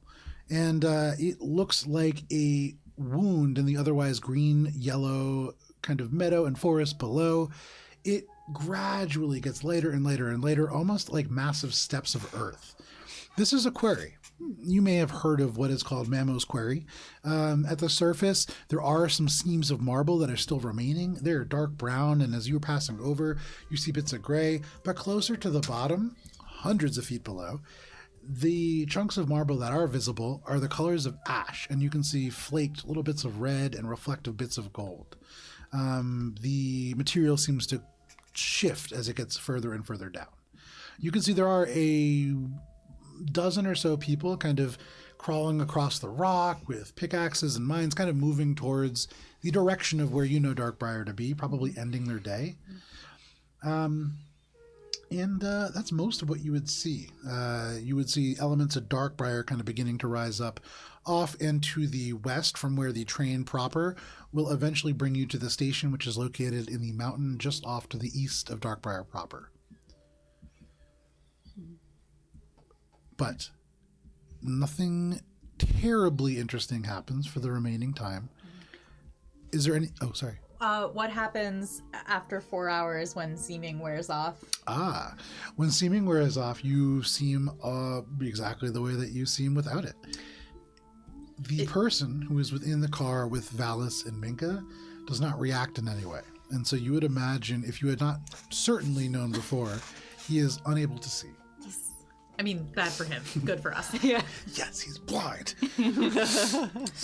After thinking for a little bit, I think Valis is gonna turn to Minka and say, I don't know if this is gonna help, but these beads, are you familiar with the legend lore spell?